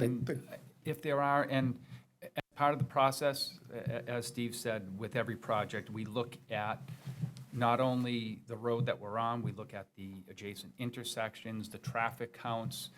If there are improvements that need to be made, whether it's widening a road, adding a sidewalk, improving an intersection, these are all things that would be analyzed by our traffic engineer, reviewed by the town's consultant, and improvements that would need to be made would be at the expense of this development. Obviously, not the town or tax dollars. These would be improvements that would hypothetically improve, the roadway to Malden Street, whether it's a sidewalk, at the intersection that's to the south, if there are improvements that need to be made there. Those are things that are analyzed as part of these types of projects, and those are expenses that are borne on the developer. Thank you. My understanding is, no traffic study has been done so far. So the traffic study is required for this project. It would be. Thank you. Go ahead. Am I on here? Yes. Yes, Peter you are. Woodbury, 55 Malden Street, directly across from this proposed project. And I thank Don, our neighbor, for bringing to light the elephant in the room. I'm not really concerned about lighting. I'm not really concerned about, sewer and water. I'm sure these gentlemen can figure out how to make that work. My concern is the scope of this monster. It's, give me a break. There's 17 lots there, correct? 17 acres. This is correct, I guess I can ask you guys. This is a one home per acre zoning. Give me $17 million homes. I would welcome that project. Open arms. That's 17 houses. It is a beautiful property, and I appreciate the developer's appreciation of a beautiful property. Who's not going to get near the place after it's built, while it's being built, whatever. In my opinion, maybe that's being a little harsh. And he stated that it's the kind of place that he would like to live in. Well, I would invite him to live there, but not across the street from my home on this rather, what's the word, inappropriate This is a residential neighborhood. You can drop this place into off of 140 or Route 12. I'm sure there are places for that. But this particular neighborhood adjacent to the school, which is going to need to be replaced at some point, I hope, and the ball fields and blah, blah, blah. Anyway, so there's not a question here. It's just sort of, why are we even considering this? Is it, you know, some guy drops in from Shrewsbury and says, hey, I want to build here. Is that okay? And we're around talking about lighting. Thank you. Thank you for your comments. Thank you.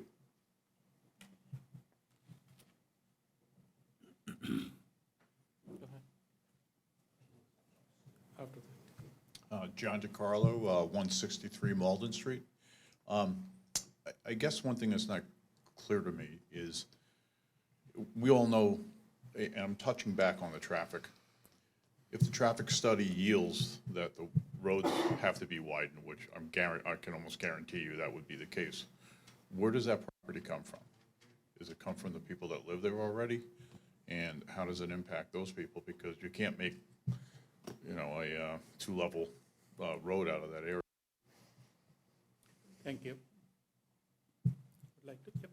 Thank you. Mr. Chairman, and through you, our DPW director is not here tonight, so I don't know what the exact right-of-way is on Malden Street, but it's likely that there is some right-of-way that, on land that folks would likely consider part of their quote-unquote yard, but is really in the right-of-way. But that's something that we can certainly explore before the next meeting of the board to see exactly how large that right-of-way indeed is.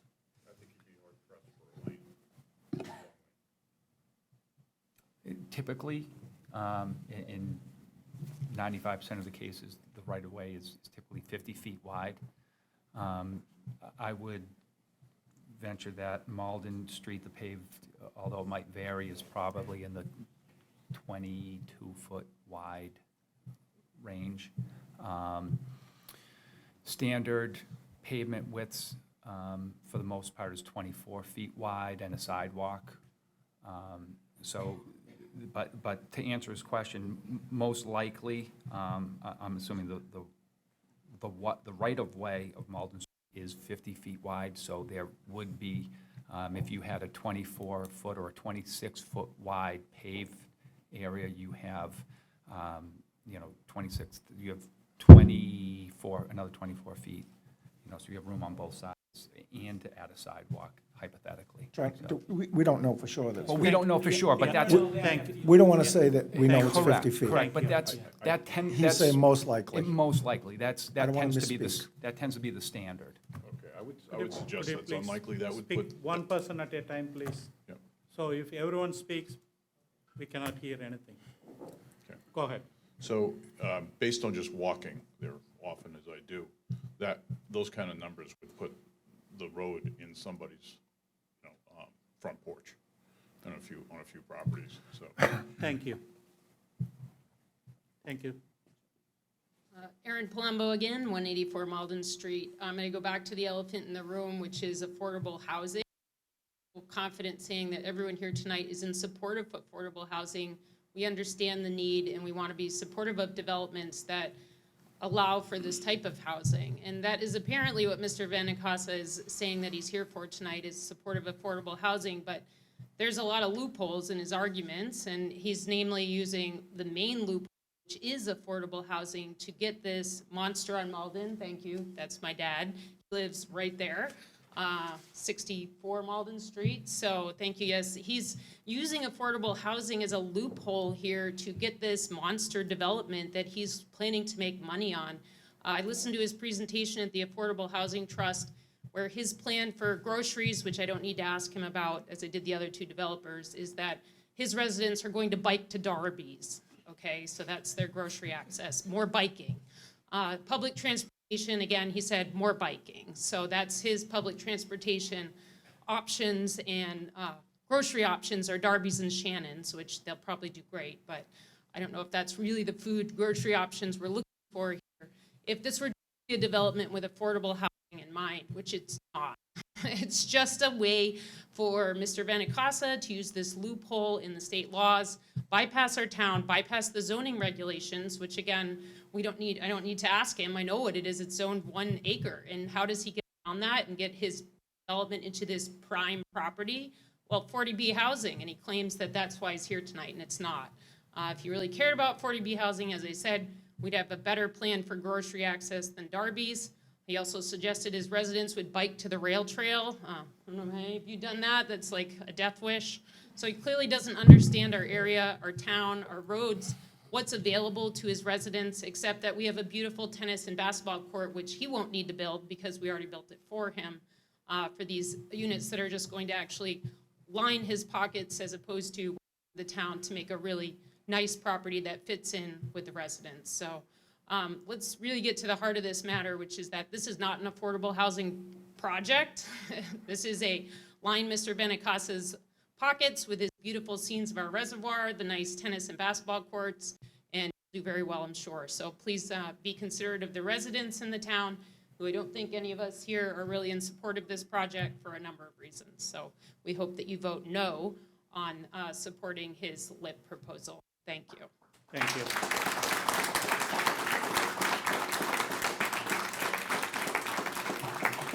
So this is exactly why, we have a housing shortage in the state, and that's why this law was enacted, because without this law, these projects don't get built.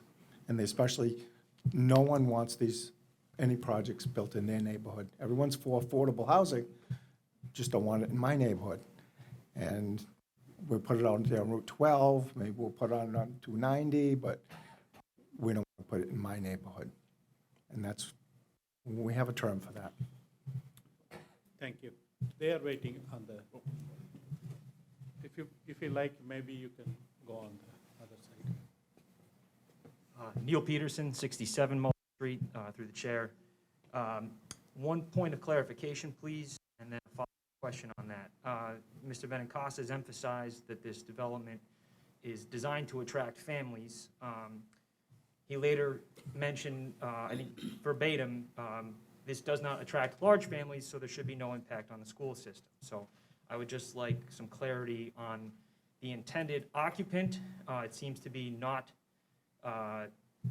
mature adults with accessibility issues, but mature adults with financial means to live there. Young people, but not old enough to have children. He mentioned that he's familiar with the neighborhood, that it is a family neighborhood, and that's why he wants to build a family-oriented development. Again, I'd like to clarify precisely his view of the desired occupant. And as a follow-up, he mentioned he intends to perform a traffic study. I'd like to know the scope of that traffic study, precisely which intersections would be analyzed, not only the output from Malden Street onto Goodale, but I could foresee, I'm no traffic engineer, I could foresee potential issues at the end of Goodale onto Crescent, and also down over by the library, which is a yield sign and not a stop sign. And if he anticipates additional pedestrian traffic headed towards the downtown area from his development, how he plans to accommodate ease of access for those pedestrians. Thank you.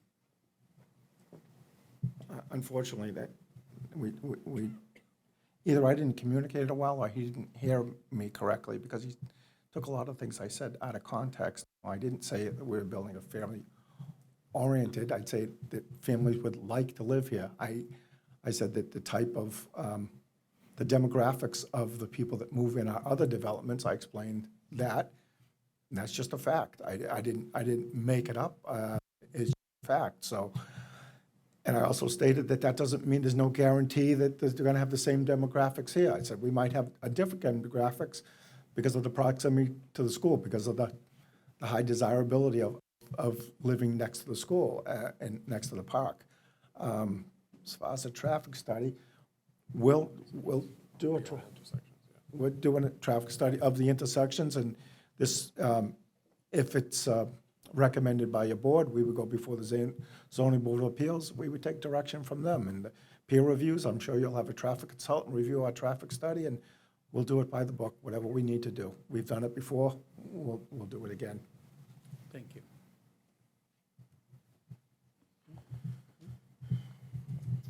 Hi, I'm Bill Flaherty. I live at 107 Goodale Street. My house sits right at the base of the intersection of Malden and Goodale. So I got a bird's eye view of the traffic every day that comes down Malden, as well as all the cars that come up from Holden down to Goodale. So even today, it's a busy area, as you all know. And I think my son is a traffic engineer for a company out in Albany, and when he was up for Thanksgiving, I asked him what he thought the impact of that would be, and he's got a little book that he uses to calculate how many trips a day that would add to that area. Now, this isn't official or anything, and I know all the traffic studies are going to be done, but he said 800 trips, almost 800 trips a day, incremental to what we see today.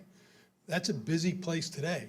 Coming out of my driveway, when I see those cars coming from Holden down the swell, up the hill, it's pretty dangerous getting out of my driveway. I know how to do it now, but people that visit me, they don't. And it's not a good spot. But when I hear about that many trips coming out of a complex this large, it's kind of scary to me. It's a safety issue. And, you know, I take a little offense to developers saying people here don't want it in their backyard. Well, you know, it's not an appropriate complex for that area. And we got to be cognizant of that. I horses going up that road. I see women. Please. Okay. Please. I see one person at a time, please. young families with babies going up that road. Someone mentioned dogs. I take my dog up there every day. It's not an easy place to navigate. I can't imagine that many cars adding to this problem. It's very, very significant. Thank you. We understand about the traffics, so I would ask, you know, if there is any other questions. We do have, there will be a traffic study if it gets to the level of zoning board of appeals. So the traffic studies will be conducted, and also it will be reviewed by our town engineers. So I would request any other comments other than traffic. Winthrop Thank you. Handy, 53 Central Street. I have some infrastructure costs that I'd just like to mention. One is the sewer system upgrade. The fact that if all three projects were to go in place, we're adding a lot of gray water. We're sending now our gray water out of the town, pumping it uphill into Holden in a 1930 pipeline, and it's going to Blackstone, the upper Blackstone sewer treatment plant. It needs probably $1 billion improvement. So on this here, will there be any escrow money required of developers to pay for the tens of millions that this could cost? Because good chance we'll need a new town well. We already have a water shortage. We have a water ban. The next is the fire truck. We need to fight a fire at a 4-story building. We need a ladder truck. We tore down the Goodale School in the 1980s because the fire chief said he couldn't put a fire out there because we didn't have a truck that high. Most likely we'd need 2 trucks, also housing for these trucks. Also, it would require the fire department to have more men, police department too, more issues there. All of the new building in Massachusetts now is required to have heat pumps. We can no longer have natural gas. We can no longer have oil. So this is going to require the light department, the municipal light department, to put in more infrastructure and to purchase more energy, which, in case you haven't noticed, is doubled in cost. So this is something that's going to go on to all the ratepayers throughout the town. not to mention the decrease in property values, but we have the issue of infrastructure, that it's going to change our roads. And the fact, too, that in our town, we're faced with the MWRA and the DCR. They've been given $190 million to buy up our land. I wish they would buy this piece of land. It would make sense, okay? But they're taking the land off our tax base every year, so it's not sustainable. So these are tens of millions. Just the permitting for a new well is going to be a fortune. So I think this is, it's got to be realized here. These gentlemen, they're coming here with their project, but they've got to fully understand the impact that it's going to have on West Boylston. Thank you. The board will take all your points under consideration. You have a question? Related to that, have you done any sort of study of the taxes that the property pays right now and the taxes it will pay once it's built out? I haven't, but in our other developments, our taxes far exceed what we pay in for taxes and what we drive. This would be, all these roads would be private roads. And the fact that this is not Section 8 housing. I mean, there's a need for Section 8 houses. That would be clearly a drain on your community. These are, for the most part, market rate, and the affordables, even the affordables, you know, you have to make, I think it's $60,000 a year to afford, was it 50,000? I mean, there are people that are paying taxes that typically have insurance. It was more like it's a single resident, 17-acre property right now paying such and such a taxes. I don't know what it is. What happens once you build it out and it's the same 17 acres, but this many units, I don't know.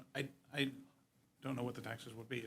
I don't know if you had tried to get that estimate so that you could do your When we did in Millbury, I think they were paying $8,000 and $9,000 a year, and now we're paying $200,000 a year.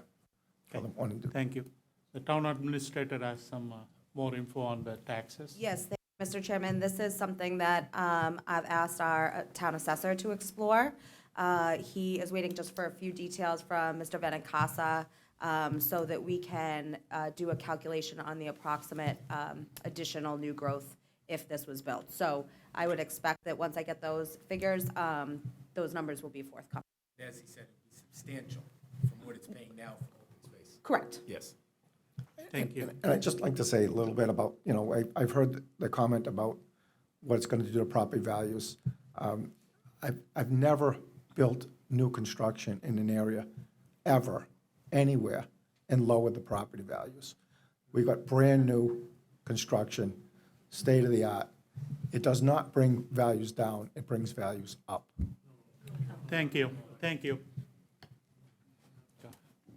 Sorry, I apologize. I have on my tippy toes. Jillian Haken, 60 Sterling Place. Again, sorry, I apologize for lowering the mic. Just two questions. I'd like to clarify where the plot is to the back lot that is currently being used by the high school students for parking, in addition to the soccer fields that have been used the past 2 years up in that general area, and whether or not we are anticipating any issues. Again, I apologize for the traffic question, but that would lend to traffic issues for that back lot, and whether or not those soccer fields are now going to be absorbed by this project. No, let them answer. The fields are on the other side. Hold on, one person at a time, please. So I will let the developer to answer that questions if he can. Yeah, If not, the fields that I see over there are on the other side of Newton Street. They're not on this property. We're not doing something, we're not building any units in the park. This is all private property. There are no soccer fields on this property. thank you. If I can just interject, this past year, we were placed up there by the soccer team. My son played soccer up right next to the back high school parking lot in that open area. On the other side. Yeah, it was, We were not on the other side of the street, we were next door. I parked in that back junior parking lot and used those fields. This property's on the other side. Okay, thank you for the clarification, I appreciate it. So, Mr. Chairman, just to clarify the votes, this is all paved along here. Newton Street doesn't actually stop here. This pavement continues, although this is the only portion of the accepted road. The parking lot and fields are in this white area here. Christine, you have some? No, that All was just done. going to clarify where it was. Thank you. Okay. Jacqueline Leonardo, 7 Newhouse Circle. While I can appreciate all the developers here, their optimism and speaking as if these projects are going forward, can someone please clarify for me the step-by-step process and what they need to get approved in order for all of these developments to go through? We're talking about traffic studies, we're talking about we need approval here, we need approval there. I'd like a step-by-step clarification so that we all can be informed. Thank you. We have our town council, so she could be able to answer. Thank you, Mr. Chairman. I may skip a step here or there, so I'm sure that others will jump in. This is just a very preliminary public discussion. What the developers tonight have all asked for is basically to develop a quote-unquote friendly 40B, meaning they are looking for the select board to sign off on an application that goes into the Department of Housing and Community Development for review.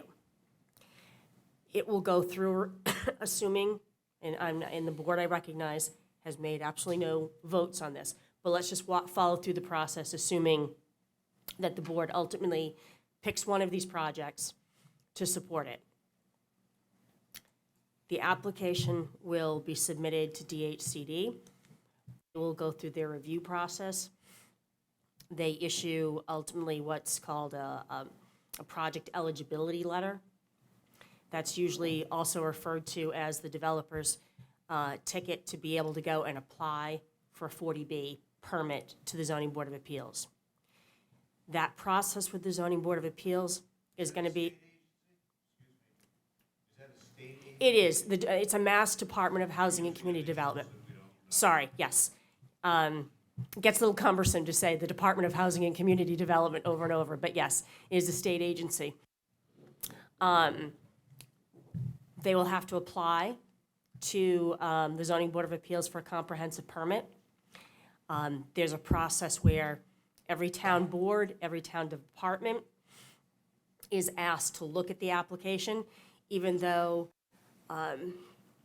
we've had, this LIP process kind of allows us to preview the project in advance and get some comments from various departments. And we can provide comments to the developer to say, hey, here's some things that are going to be on our radar screen if you think you're actually going to get approved. But ultimately, the sausage in this process is all made at the Zoning Board of Appeals. They're going to have a public hearing, advertised, notice to abutters, all of that, opportunity for folks to show up. They tend to be rather lengthy and detailed. My recommendation when I've worked with the ZBA on a 40B in the past is that they identify topics. We've heard tonight traffic is going to be an issue. There may be other town impacts. There's certainly going to be a discussion about sewer. There's probably going to be a discussion about water, stormwater runoff and DEP standards. All of these things are things that the applicant's going to be expected to provide reports and data and plans on. The town gets an opportunity to send all of that out to its own engineers of choice who review it, troubleshoot it. Sometimes there are some recommendations that come out of that process, or they may help to, develop conditions for the Zoning Board of Appeals that if they're inclined to grant this, all of these components get broken down into the zoning board's decision ultimately. And then, of course, assume ZBA takes a vote, one way or the other, and whether it's an approval or whether it's a denial, either party that's not happy with that decision gets a chance to appeal. Now, there is one thing that's also a little bit different by going through this local initiative project, and that is not only do you get the chance to get this preview of the project, but it also gives the select board an opportunity to negotiate with a developer. I have done agreements in other communities where, for example, maybe there is a set limit on the number of units. We don't want to find out that this goes from 194 to 217 between here and the ZBA, for example. I'm not suggesting that's going to be the case, but that's often a concern. The other thing that folks may or may not be aware of is when we are talking about rental units, all of those units are going to count towards the town's what's called the subsidized housing inventory. You probably hear this mentioned as the 10% number. The town needs to get to 10% of their housing stock.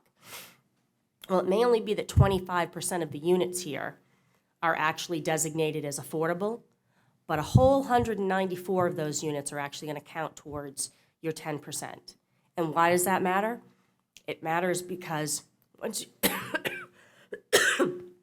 excuse me, once you get to that 10%, you are at a safe harbor, meaning you can deny the next 40B that comes along and there's no recourse for the developer. So one of the things I often encourage select boards to do in a lit process, excuse me, is negotiate this memorandum of agreement where one of the conditions up front is not only are you not going to increase the number of units, but they are going to stay as rental. And you're not going to come back and change this to condos where we lose all of those market rate units. So that's kind of the thumbnail sketch. I don't know if the developer wants to add anything to that, but I hope that answers the question. In regards to what you said, ZBA, there'll be a lot more public comment in all of these meetings that happen. I have never handled a ZBA 40B that was done in less than 6 months.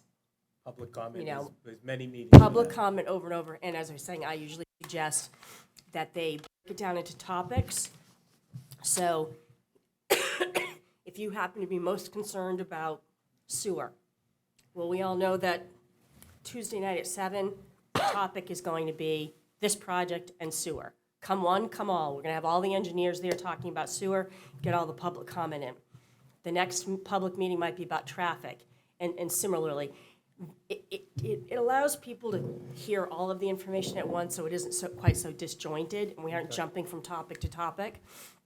That isn't necessarily, I see some familiar ZBA members' faces in the audience. They may have a different approach this time, but that's generally, to answer the question, yeah, there's a lot more public process involved.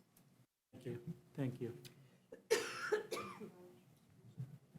You have a question? Go ahead.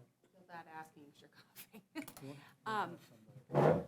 So part of this, which is different, an ex-member of the ZBA, normally the select board doesn't get that first meeting or negotiation.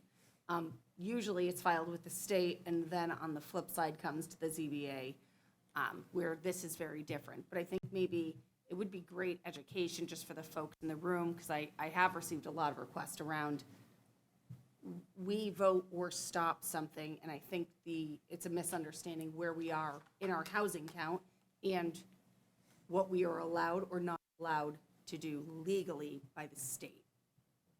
So I'd love to help just a little clarification on what the process is if they don't come to us for a friendly.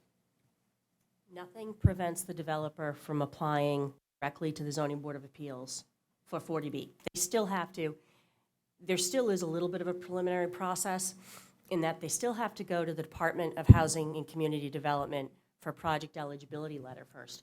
But even before that, there is a site applicability application that will be submitted.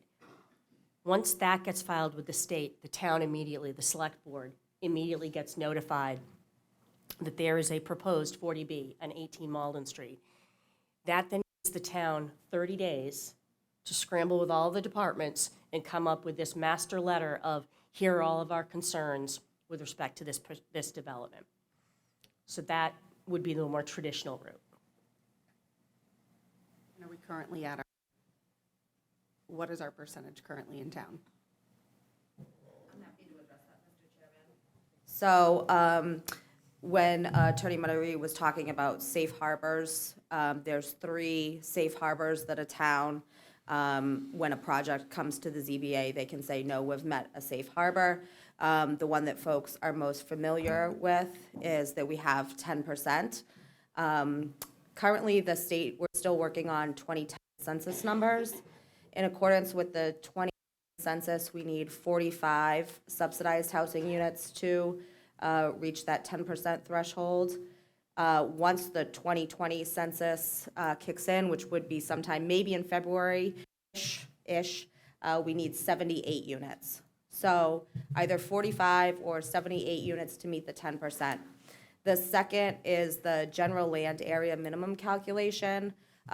This is a calculation of total land that is in town with certain types of land subtracted from it. So I heard some comments earlier this evening about all the DCR land. So you take all of the land in the community, subtract out certain types of land, water, roads, state land, municipal land, and that becomes your denominator. And then you take the total amount of land that is occupied by subsidized housing, and that becomes your numerator. You may see on the town's website that the town met that threshold of having 1.5% of the general land area minimum. The state did change the guidelines, which were finalized in 2020, and the Affordable Housing Trust has authorized their consultant to recalculate where we are in that. But it looks like so far in what the calculations are coming back are, is that we have not met that safe harbor. The third safe harbor is that you have a housing production plan and you are actively working to build a certain amount of housing each year.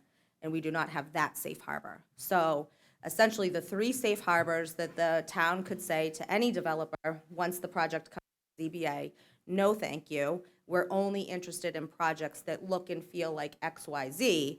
We don't have that, any of those opportunities. Thank you. If we had the number we needed, the ZBA could say, we don't want to do this project, or we can. What if we had 2 or 3 projects in the works that were in front of the ZBA? Does that also lock us in place? The number that's going to take effect is going to be based on the date the 40B application is filed. So if an application comes in on, January 4th of 2023, we're going to look at what was your subsidized housing inventory at that point? What was your GLAM on that date? Even if there are a couple others in process, doesn't matter, because you have to either issue a comprehensive permit and then within a certain amount of time issue a building permit for that comprehensive permit development, followed by a certain amount of time issuing occupancy permits for those units. Because you can issue a comprehensive permit and then a developer can't come through in a year and get the building permit. So those units went on the SHI, then the units come off the SHI. So we play a little bit of a game there. Thank you. Thank you for waiting. Elisa Wellington. I have a number of questions and comments. First, I'd like to make everyone aware that this developer's affordable housing project in Millbury, my husband and I visited, and it is not that similar to the one he's proposing in West Boylston because it is only 3 stories high, not 4 stories, which makes a big difference. Also, it is not located in a nice residential district. It's located in an old manufacturing district with some old factories. I don't know if they're, to me, they look like they're not even being used anymore. And the houses around it are on tiny lots. So in Millbury, that probably is an improvement to that community. But what he's proposing in West Boylston will definitely not improve the area in which he's trying to site it. And I would like to ask him, how does your density in the project you're proposing at 18 Malden Street compare with the density of the houses in that neighborhood? How many housing units are there per acre in your proposed project? I think the one we did on Canal Street is 20 units to the acre, and I think this one here is it 14 to the acre? 14 units to the acre, John? So this project here is far less dense that we're proposing in West Boylston. The other thing is that those buildings that we did in Millbury at It's 13 change units per acre. 13, so it's 13 units to the acre. 13 units per acre, and the surrounding homes all have to be 1 housing unit per acre. So it's 13 times as dense as the neighborhood in which he's placing it. You asked me how it compared to the unit we did in Millbury, ma'am. That's what I was comparing it to. I also wanted to ask, how many cars will be in the parking lot? Can you put the map up again? It's been answered. I think, he's 1.75. 1.7. 1.7? No, cars. no. 1.7 I want cars. to know. Yeah, parking spaces. Can I finish my question? Go ahead. I live at 66 Malden Street, and I wish you'd put the plan up that was just up there. Do we have the plan? Okay, I live on the lot, not the small lot in the left, but the next one. And if you look at that triangle of our property going up in the back, we will have a parking lot right up to our property line practically. And I'm wondering how many cars are going to be in that parking lot? How big is it? I think it's about an 83 or 93 car parking lot. And that's what we're going to be looking at from our backyard. So this does not fit in with the neighborhood. There's no other place in the neighborhood that looks at a 93 car parking lot. And I just also want to comment that we're not exactly thrilled to hear that you plan to have a dog park on your lot. I don't really look forward to listening to barking dogs. And another thing I wanted to emphasize is you offered to widen the road, Malden Street, to accommodate the huge increase in traffic that this project will generate. But our house, which was built in 1820, has a very small front yard because that's old houses were built on little dirt roads, and that's where it was built. So if you widen your road, you're going to be taking our front yard. Lastly, I would like to mention that the people were concerned about the Newton Street extension and the abutting Gooddale Park and the athletic activities that take place there.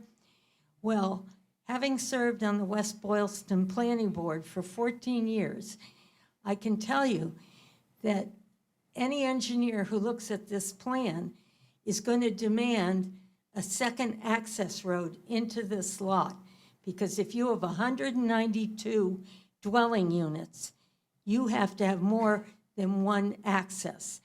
And when I was on the planning board and we had to approve Briarwood's addition, we required them, or our engineer required them, to put a second access road into that addition. Because if the main access gets blocked during a hurricane, a tree comes down, or a fire blocks it, you can't have 192 dwelling units with no access.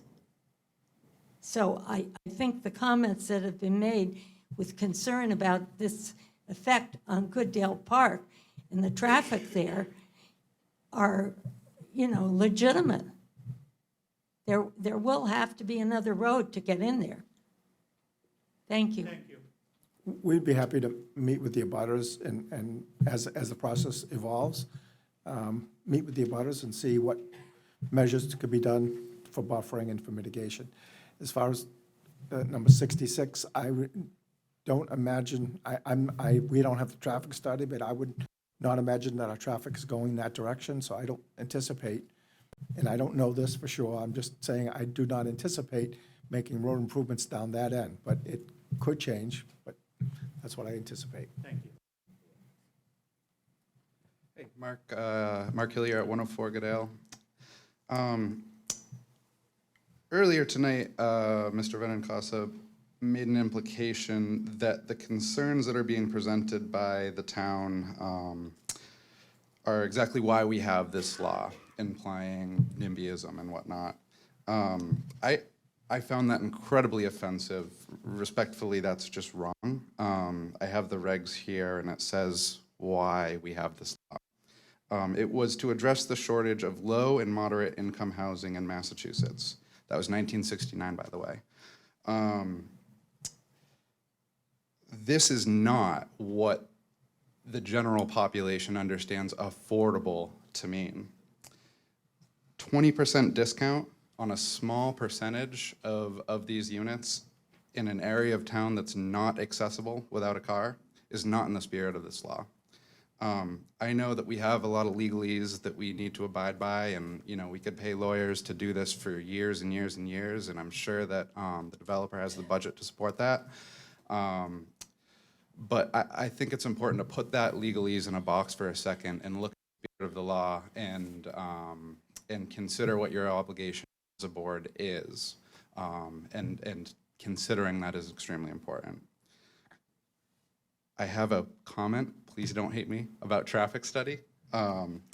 It's a safety issue, and I just really want to stress, having gone through traffic studies before, you get what you pay for.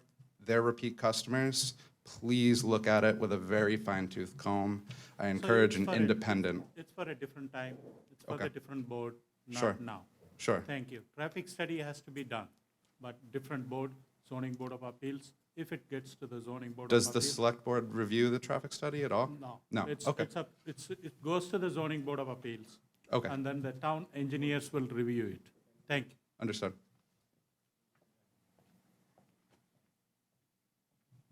We follow all the state guidelines as far as the affordable housing, and we have those monitored and reports sent in every year. There's a third party that does that for us. We pay a fee for that. That's just how the process works.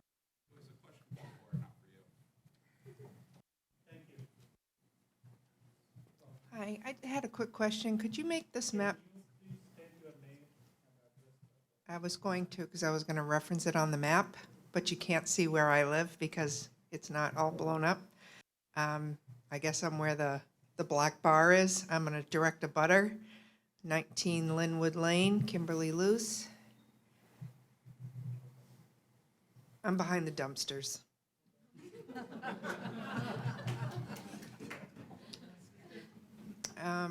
I guess my question is for the chair.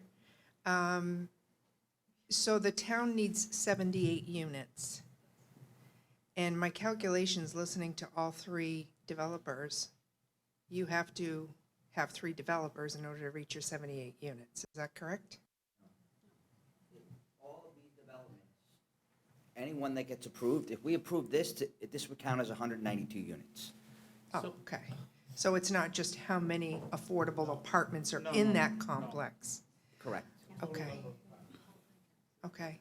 And I heard somebody say something about Newton Street. My property runs, Newton Street stops. It curves and it goes to the parking lot in the back of the high school. And it continues as a paper road I guess you could call it, and people walk their dogs there all the time, and that there's a stone wall that runs along my property. And I have to say that, you know, not only population, but to see some people walking by, but then to add, I don't know how many hundreds of people are gonna walk the paths around there, but, yeah, I'm for the smaller, let's do it appropriately to the neighborhood, because I'll be looking and listening to dumpsters being emptied at 5 a.m. in the morning, and I'm getting ready to build my home on that lot, so this is a Thank you. little jolt here, so.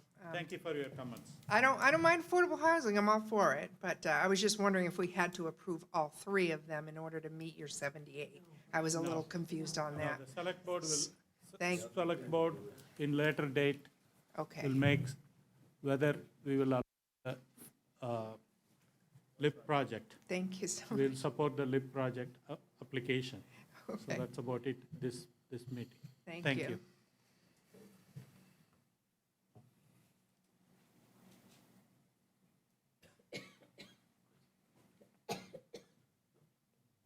Chris Berglund through the chair. This is just, I guess, for both sides of the table. I know a lot of people in this room have lived in this town a long time and worked very hard on building some of the policies and, I guess, the way we've tried to do business and develop the town. Specifically, I think we didn't look towards the master plan that was originally done, housing plans and so forth that will go on.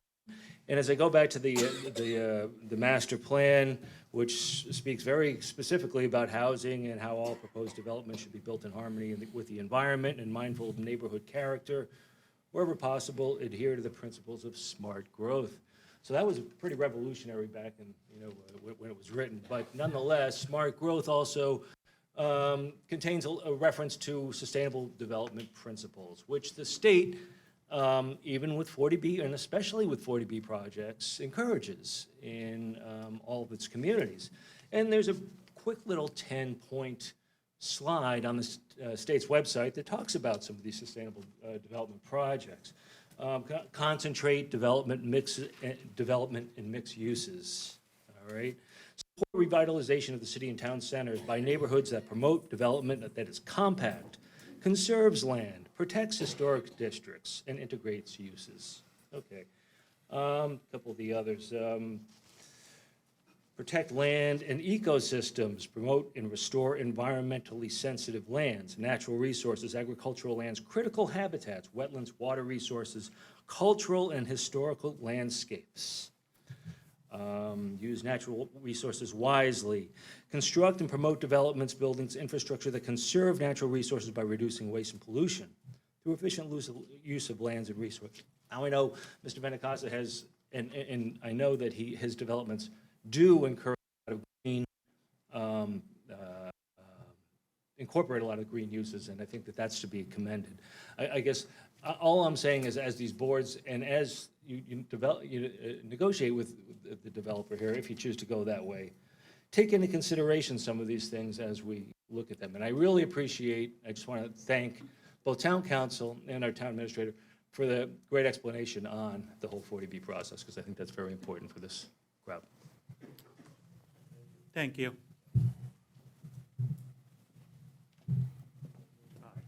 Neil Peterson, 67 Malden. Just a point of clarification as to what the select board will and will not review prior to the decision to enter into a LIP. I believe section 2 of the LIP application reads that the select board is to attach a letter containing a short narrative on the basics of the project, the history of the project, the ways in which the community is providing support, and how the development team has addressed any concerns the community has. I just wanted to point that out. Thank you. Thank you. So I think, hearing no more questions. Thank you, everyone. And at this time, the select board is not making any decisions on either of the projects.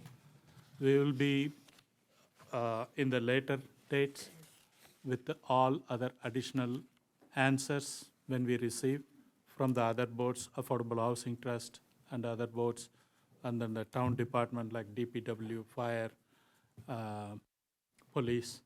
So we will be having another meeting in that meeting, we will make a decision on whether to support the friendly lip project or not, on which project.